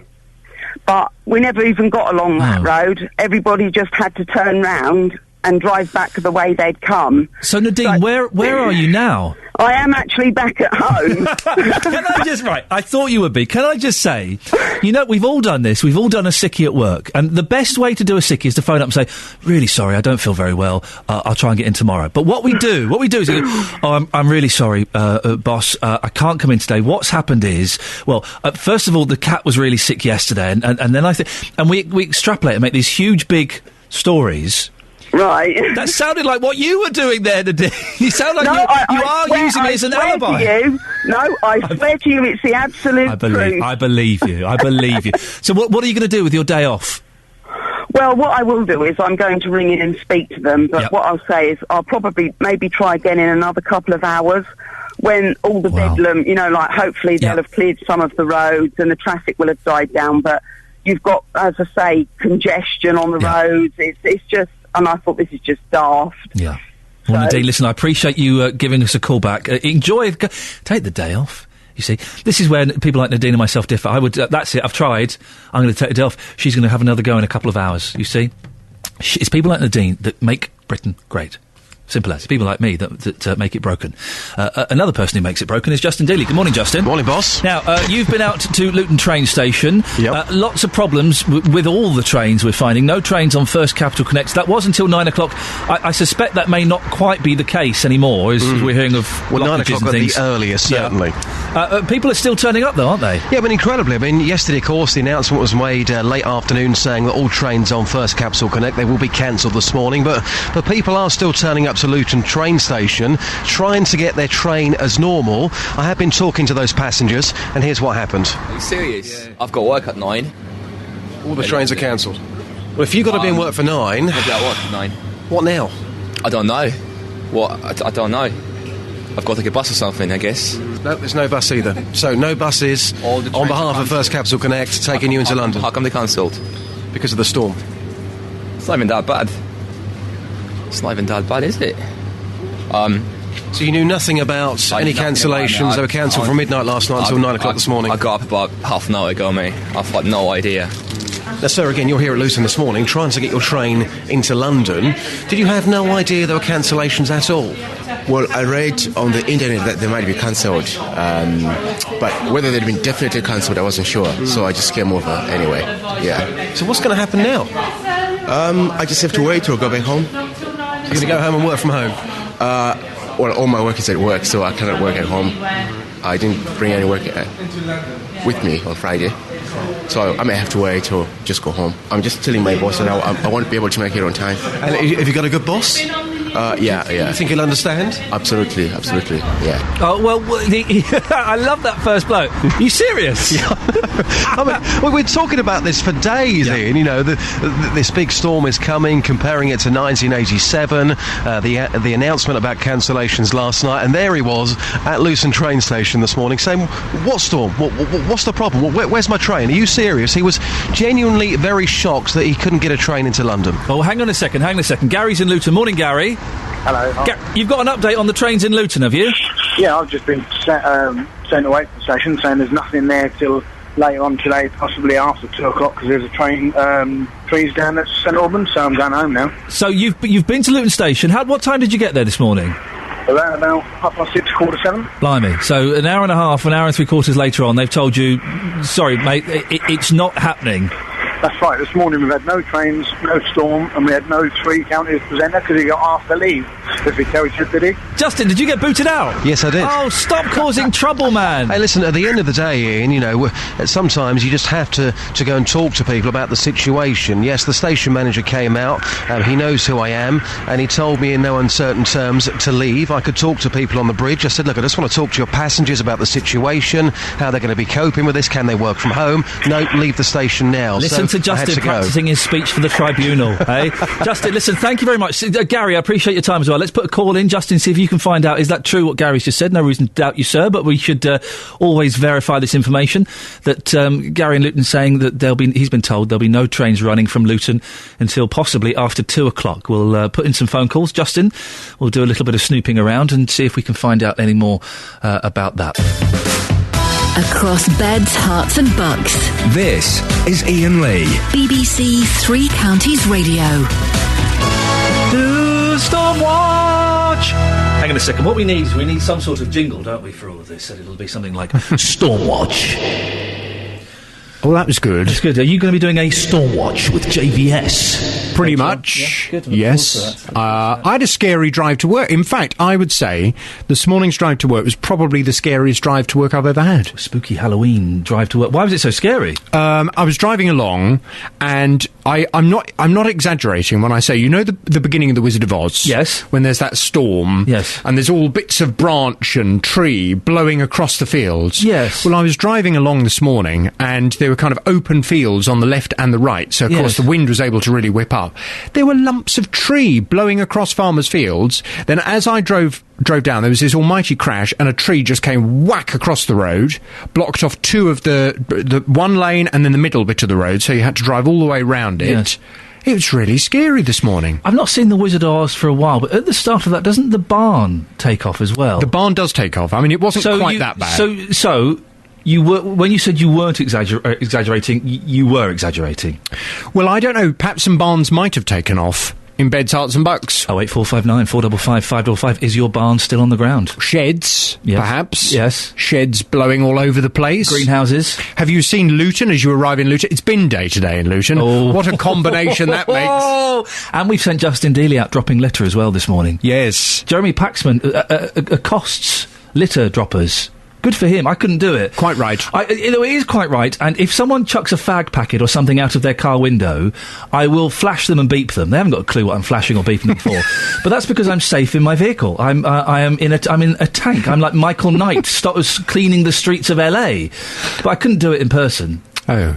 No. You probably do you? Yes. You taser them, do you? I was taser trained on Friday. I saw the photos. Don't mess with me. I wouldn't dream of it. I'm taser trained. Did you sneak one away? I could. No.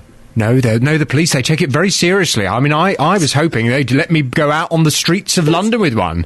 There's a great picture you tweeted, or it's on Facebook, I remember, of you kind of grinning. I don't even know if you're holding a taser or something, and there's a copper stood next to you with the most straight, serious face ever. Yeah. It's like... He was Alan.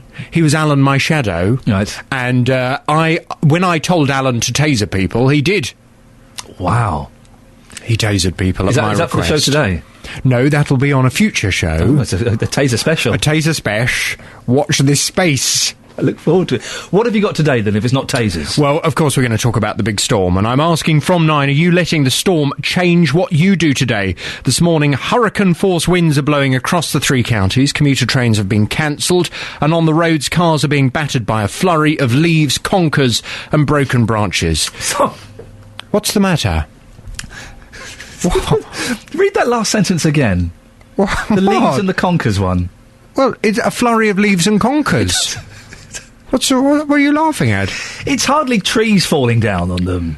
There are... Leaves... Have you ever had a shower of conkers fly at your windscreen? No, I've not. I did this morning. Very scary. Just like in the opening of The Wizard of Oz, that famous conker scene. From 9 this morning, I want your views. Are you letting the storm change what you do today? If you've been out on the roads, you see, Iain hasn't been out there since, what time is it, 5 o'clock this morning? I arrived at 5 o'clock. You don't know what it's like out there. I'm expecting it to be like one of those films where you hide in your nuclear bunker, then you come out and there's nothing left there at all. Well, some of your listeners, I notice, have been phoning up to say they've taken the day off work. Yes. Because of said storms. Yep.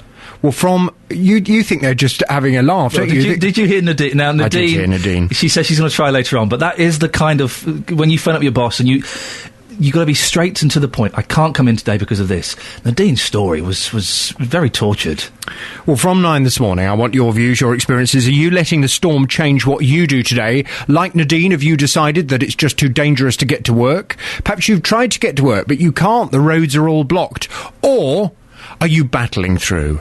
Are you forcing your car to drive over trees, all over beds, hearts and bucks, to make sure you get to work to serve the people that you need to serve? From 9 this morning, are you letting the storm change what you do today? 08459 455 555. In fairness to Nadine, she did say she'd try again later on. And we're just lucky it's half term, because imagine the teachers it's a bit windy, let's take a day off. You know what they're like when it sleets a little bit. But I don't think you realise how bad it is in some part. I mean, literally, have you... Imagine driving in your car... Yes.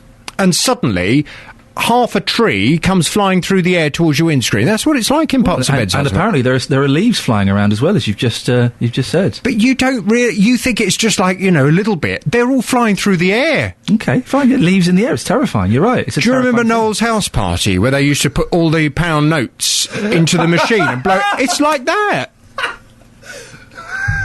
Go away. Call 08459 455 555. BBC Three Counties Radio. JVS there, who's scared of leaves and conkers. It turns out, leaves and indeed conkers. We're doing Nadine a disservice. Nadine is a lady who spoke up earlier on, and she was in... Where was Nadine calling from? She was... anyway... Nadine was struggling a little bit to get into work, and she's going to try again in a couple of hours. She was stuck behind a tree at one point. Well, Andy's in Chesham. Good morning, Andy. Hello there. That Nadine, was she stuck in Botley near Chesham? Yes, I believe she was. Right, I'll tell you a story then, right? And you get her on the phone and tell her to get to work, because I've cleared that tree up for her. You've cleared the tree up? Yeah, with the help of a truck. I had a chainsaw with me, and it's all about oak trees. I left work at Kings Langley at 7:15 to get to a B&M care home in Chesham Boys Manor. And I tried the landscaping there, and they've got a tree on the drive. So I was coming along the Chipperfield Road. A huge oak tree was blocking the Chipperfield Road just outside Bovingdon. Yeah. So I had to get through. So luckily I've got a big chainsaw. So with the help of another guy, as I was cutting through, he was pulling them off, and the police arrived and they were putting branches off as I was cutting them. So we got the road open, and then I got to the Botley Road where Nadine was talking about, and there was a big oak tree there. And that took about 25 minutes for me to clear that, so that road is now clear, so she can get to work if she needs to. Hey, fantastic. So are you just spending your morning going around chopping down, falling down trees? Well, on the way to work sort of thing, yeah, to get to work though. I mean, I have to do it. I like battling my way through trees to get to work to cut a tree down. Wow. Well, listen, I appreciate the effort you're putting in. Thank you very much.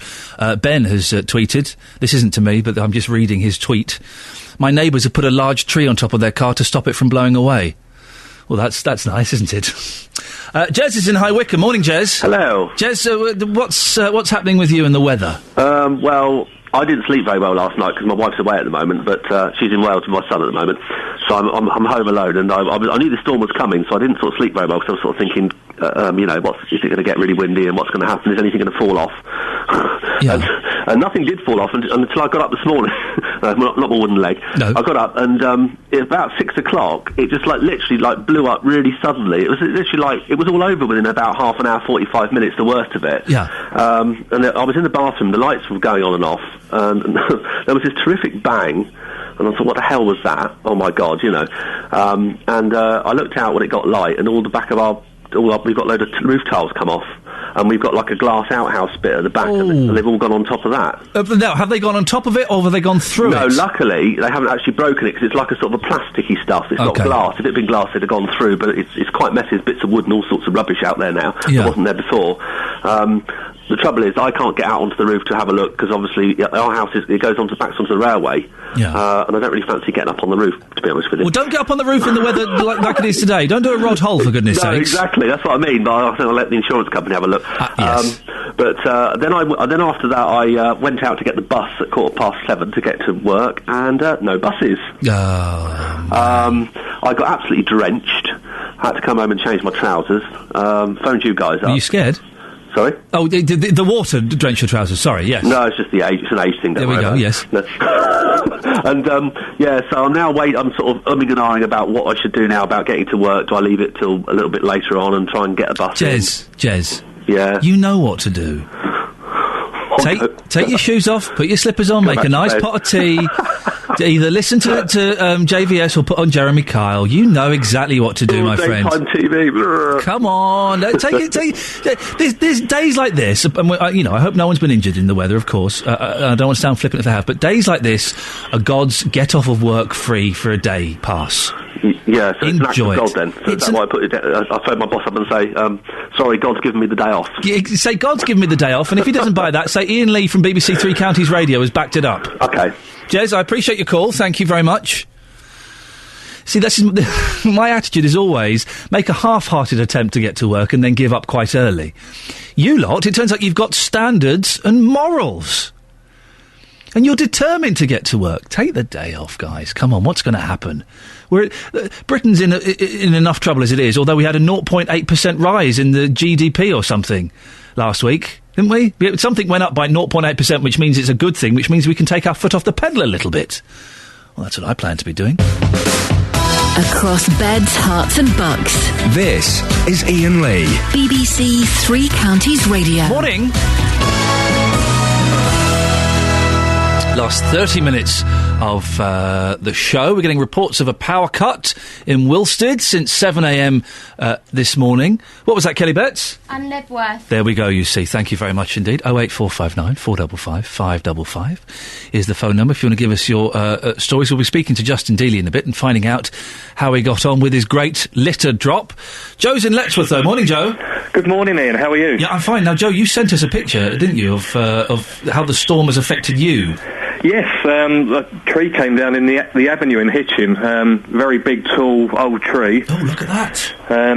All I can say is thank goodness no one was injured because, a tree sort of, at 60 foot high, it takes no prisoners. But it seems to be minor damage to some of the houses, but again, luckily no one injured. Is that a massive overhanging branch that's fallen down?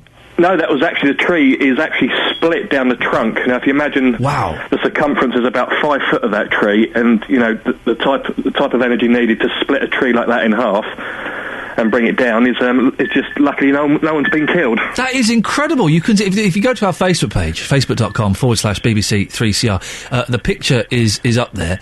And if you want to send us any more pictures, dear listener, please do, and we will post them. It looks incredible. And you're right, lucky that tree hasn't gone through that roof or the roof of the White House or the window of the Red House. I've been hearing reports as well from this morning. There's a car that's been struck by a tree in Bushy in Watford. Again, the person on the scene has reported back to me that, again, no one's been injured. The lady got out of the car. I think she was just shook up more than anything. And there's also reports coming in of police diverting traffic on the A505 between Letchworth and Hitchin due to another fallen tree on the road.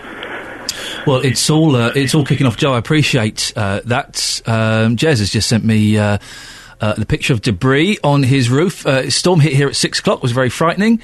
Worst was all over in about half an hour. We'll see if we can get those pictures up on Facebook as well.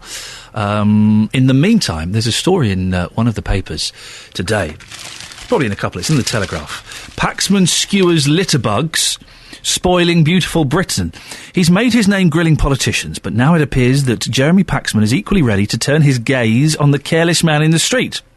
The BBC Newsnight presenter has said he cannot understand people who drop litter and choose to make this beautiful country full of... it's a swear word.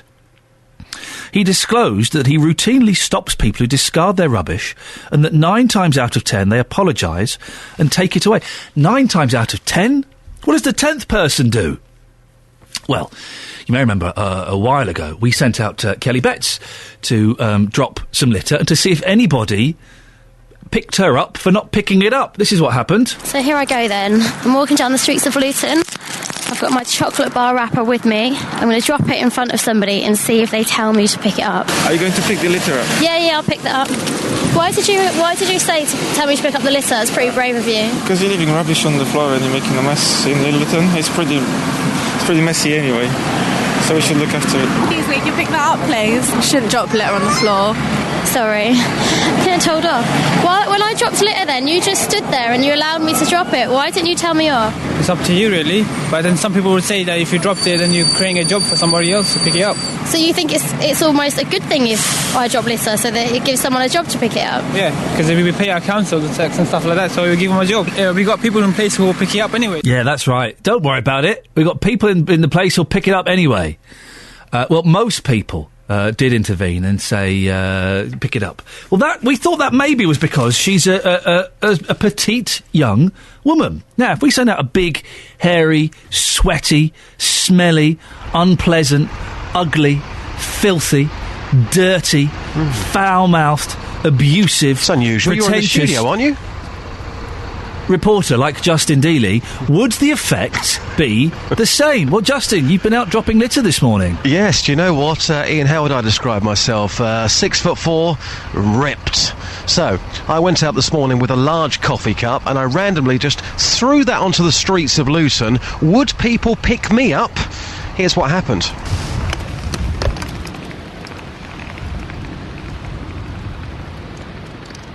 Madam, can I ask you one quick question? From Ian Lee's show, you just saw me throw some litter on the floor there. Can I ask you why you didn't stop me? I thought that was very rude. I looked for a dustbin, I couldn't find one. If there was one, I would have told you to put it in the bin. But there's nothing here, you see. But when you saw me do that, did it make you feel quite angry, quite frustrated? Yes, it did. Yes, it did, because we're trying so much to make this city clean. This town, Luton town, very clean, and then somebody comes and just throws rubbish around. So if there had been a bin, you would have said, "Oi, what do you think you're doing? Pick that up, put it in the bin." Definitely, I would have done that. Good for you. Thank you very much. You're welcome. Madam, can I ask you one quick question from Three Counties Radio? I just threw a coffee cup on the floor, but you didn't say, why'd you do that? Can I ask why? I don't know, I noticed that you did it. So why didn't you stop me? Well, you don't have to stop me, I'm just asking why you didn't. I suppose you don't like the confrontation. Can I ask you one quick question from Ian Lee's show, Three Counties Radio? Doing a feature about litter this morning. Just drop that coffee cup. You didn't ask me to pick it up. Can I ask why? This is your business, I suppose, isn't it? You get in trouble very easy, so I wouldn't do it, basically, so there you go. Is it because you are about confrontation and you think, do you know what, it's just not worth it, I don't know who he is, let him do what he wants? And I'm about to go to work, so I don't need the hassle there. There you go, do you know what I mean? Well, completely different from what happened with Kelly. The majority of people stopped her and had a word and said, excuse me, that's a bit rude. Yep. And they told her off. I think it's all down to people's perception, you know. I think if people see a picture of Kelly, she's about 5 foot, she's petite, you know, attractive young girl, whereas me going out into the streets, that's a comp, by the way, me going out into the streets, 6 foot, look a bit dodgy, people just think, you know what, it's not worth the hassle. And, personally, I would go along with that. If I saw somebody dropping litter, you know, is it going to be my place to get involved in confrontation, potential row? It's got nothing to do with me. If they want to drop litter and behave like an idiot, well, why should that involve me? No, I understand what you're saying about the confrontation. That to one side, it has got everything to do with you. It's got everything to do with me, because this is our environment, and we are jointly responsible for making sure our environment is as pleasant as it can be. No, I agree. I think, if somebody was in serious trouble, you would like to think that you would intervene, but if somebody is going to be chucking litter on the floor, that probably tells you what sort of person they are, and do you really want to get involved? Probably not. All right, I tell you what, would you do a little experiment with me? Yes. For the rest of this week, if you or I spot people dropping litter, we go and say something to them. Yeah, that's fine. Are you up for that? Yeah, absolutely. And then on Friday we reconvene and we kind of see what the reaction's been. What, reconvene what, in the A&E, you mean? Well, you never know. Just make sure you've got your running shoes on all week. Absolutely. Now, a quick update as well from Luton train station this morning. We have been talking to passengers. A lot of them, Ian, turning up this morning here, saying, why is my train cancelled? Well, there's a storm. Some people saying, what storm? It seems fine to me. First Capital Connect said yesterday that all their trains will be cancelled until 9 o'clock at the earliest this morning. That has changed. I've been back into the train station. The TV screens there saying, morning, Network Rail has declared a high risk of trees and debris falling onto railway lines. FCC will not run any trains until further notice. Once those lines do reopen, we are going to be running a much reduced service and urge passengers to check before they travel. We are advising passengers not to travel unless it's absolutely necessary. Now, when I spoke to the people here at the train station, I said, any ideas when the trains might start rerunning? They said, no, we can't give you any kind of estimate here, just until further notice. All trains on First Capital Connect, they have been cancelled. Wow. OK, Justin, thank you very much for that. 08459 455 555. Keep listening to BBC Three Counties Radio throughout the day for updates on the storm and how it's affecting the travel. Dennis is in Dunstable. Good morning, Dennis. Good morning, Lee. Is the storm affecting you? Not in any, other than watching the trees on both sides of the house. Not locally. There's a school right opposite, Millvale Academy, and they've got a massive tree in the centre of the school, and it's waving about like mad. Luckily, there's no kids there. Yes. Also, outside the front entrance, there's a chestnut tree, and all the chestnuts are falling off. How can you tell the difference between a horse chestnut and a conker? A horse chestnut is a conker. Well, no, you can't eat conkers, but you can eat horse chestnuts. No, a horse chestnut is a conker. Conkers are poisonous. The ordinary chestnut is it's a hairy thing, whereas a conker's a great big solid thing with just a few spikes sticking out, blunt spikes. Yes, you're talking about the casing, of course. Chestnuts are hairy things. Okay, so how do you tell the difference between a chestnut and a conker? By eating it. Well, but I don't want to eat a poisonous bit of wood. Well, a conker is usually round, and a chestnut is usually flat-sided and once flat-sided. All right, mate, calm down. I'm just trying to find out. Hey, I'm not getting on to you. Well, it sounds like you're getting on to me. No, you got on to me this morning. I was sat here quite happily reading the paper when Kelly rang me to ask you to speak to you. You know, I begin to wonder now. I don't want to take your job over. You're a smashing chap. No, I wouldn't. What? You do a damn good job. You're muttering to yourself now like a lunatic. Have we finally lost you to the other side, Dennis? No, it's my missus who's muttering in the background. Is she in the background? Yes. What, Win? Can I speak to Win? Yes, just a minute. I'm going to speak to Win. He wants to speak. This is exciting. Hello. Oh, hello, Win. You all right, love? Are you all right, he said. Why do you put up with Dennis? You can do better than that. Why do you put up with me? Listen, we've been together for 64 years. Let her go, Dennis. Let her go. No, not Let her be free. No. She is the best win I ever had.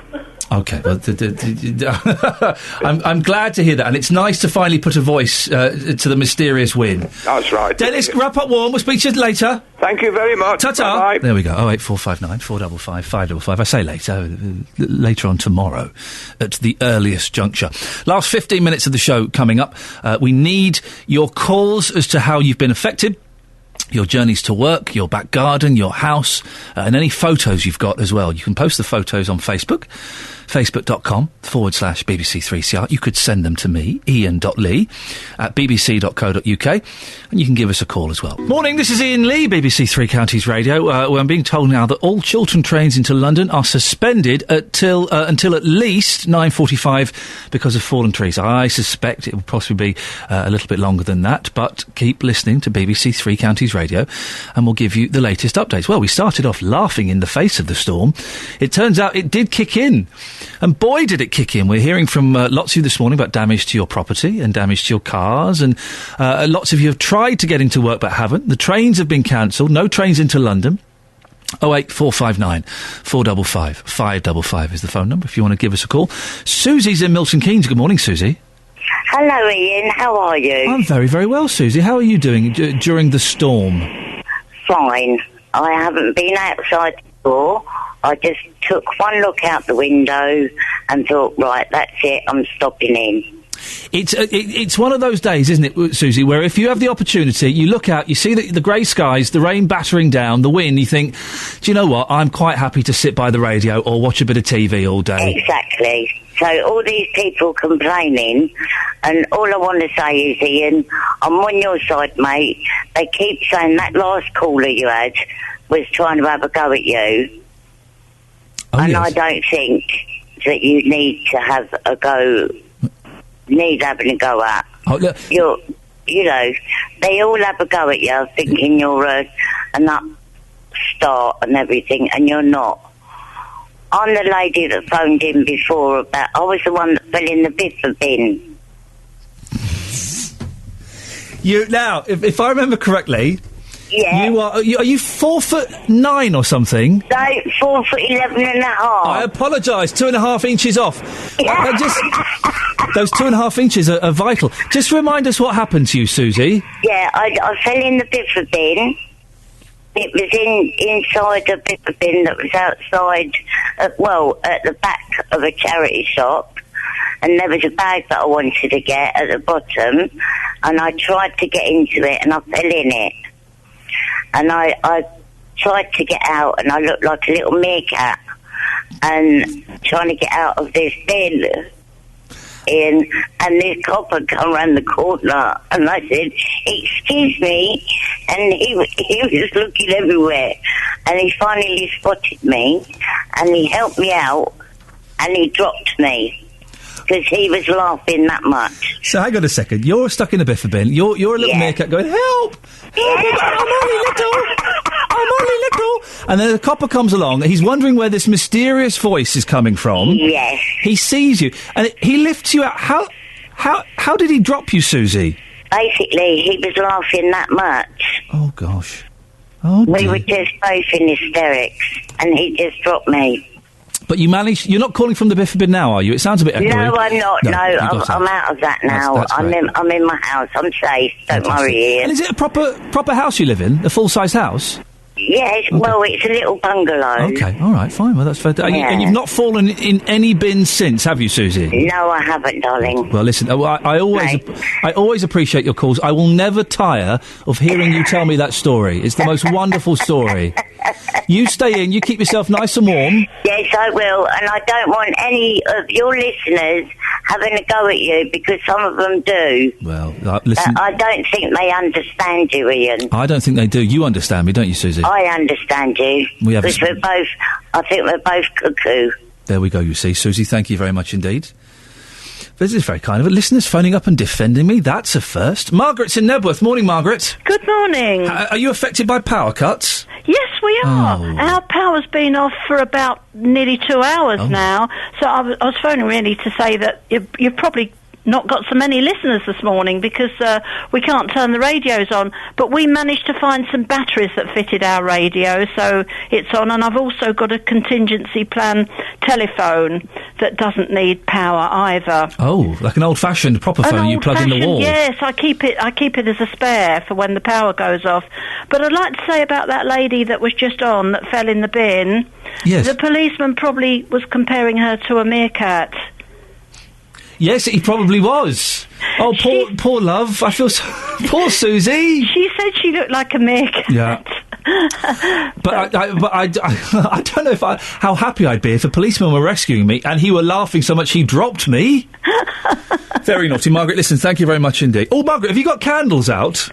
No, but it's not dark, is it? But it's, I tried to phone my doctor because I'm supposed to be making an appointment to see the nurse. Yeah. But the doctor's phone isn't on in our village, which I think they ought to have a contingency plan down there for when the phones go off. Oh, yeah, they should do. They should do. Margaret, thank you very much for that. Well, how is the storm affecting you?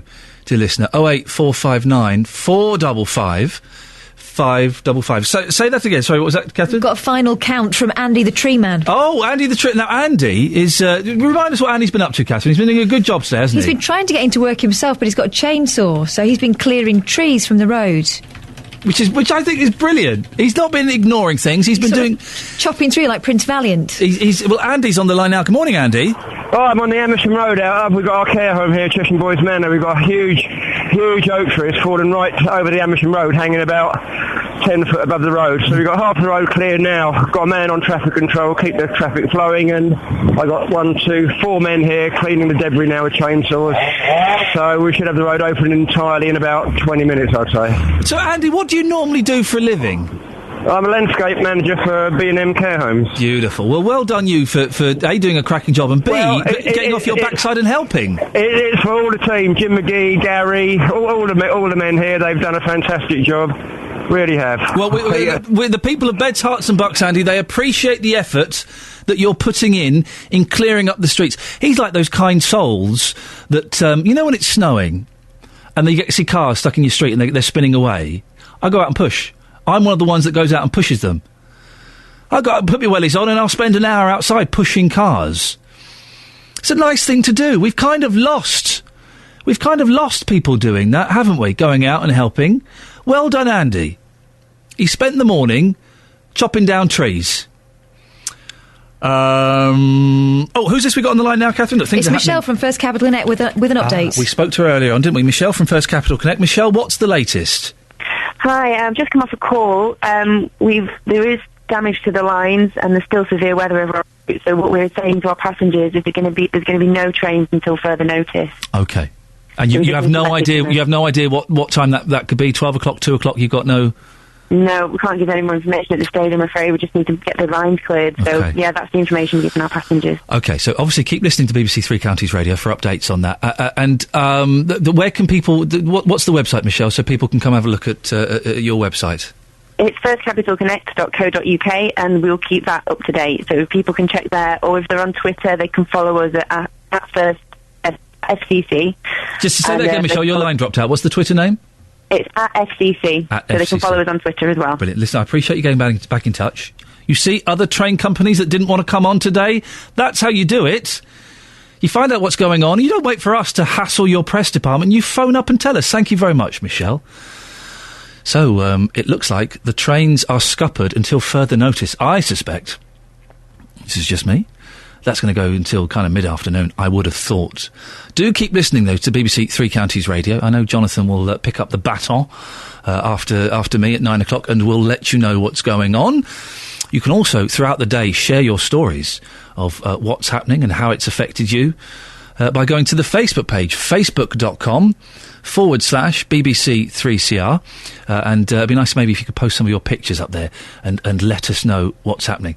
And you can email throughout the day as well, 3cr@bbc.co.uk. And whoever is in charge, I use that term loosely, by saying that I'm implying that at the moment, Catherine, we're in charge. It's worrying, isn't it? Yeah. Really. Could be worse, could be Dealey in charge. Imagine what the output would be. We should give Dealey the station for 24 hours. Do you think there'd be much left? Probably not. Probably a bad idea. I don't think he'd get many comps or much feedback of a positive nature on that. Well, that's it. That's your lot. Thank you, everyone who took part today. It's one of those shows that local radio was meant for, where you are the reporters and you do the job better than any of us could. Do keep listening to BBC Three Counties Radio throughout the day to get the latest on the travel and what's happening in your area. JBS is up next. Until tomorrow at 6 from me, ta-ta. Local and vocal across Beds, Herts and Bucks. This is BBC Three Counties Radio.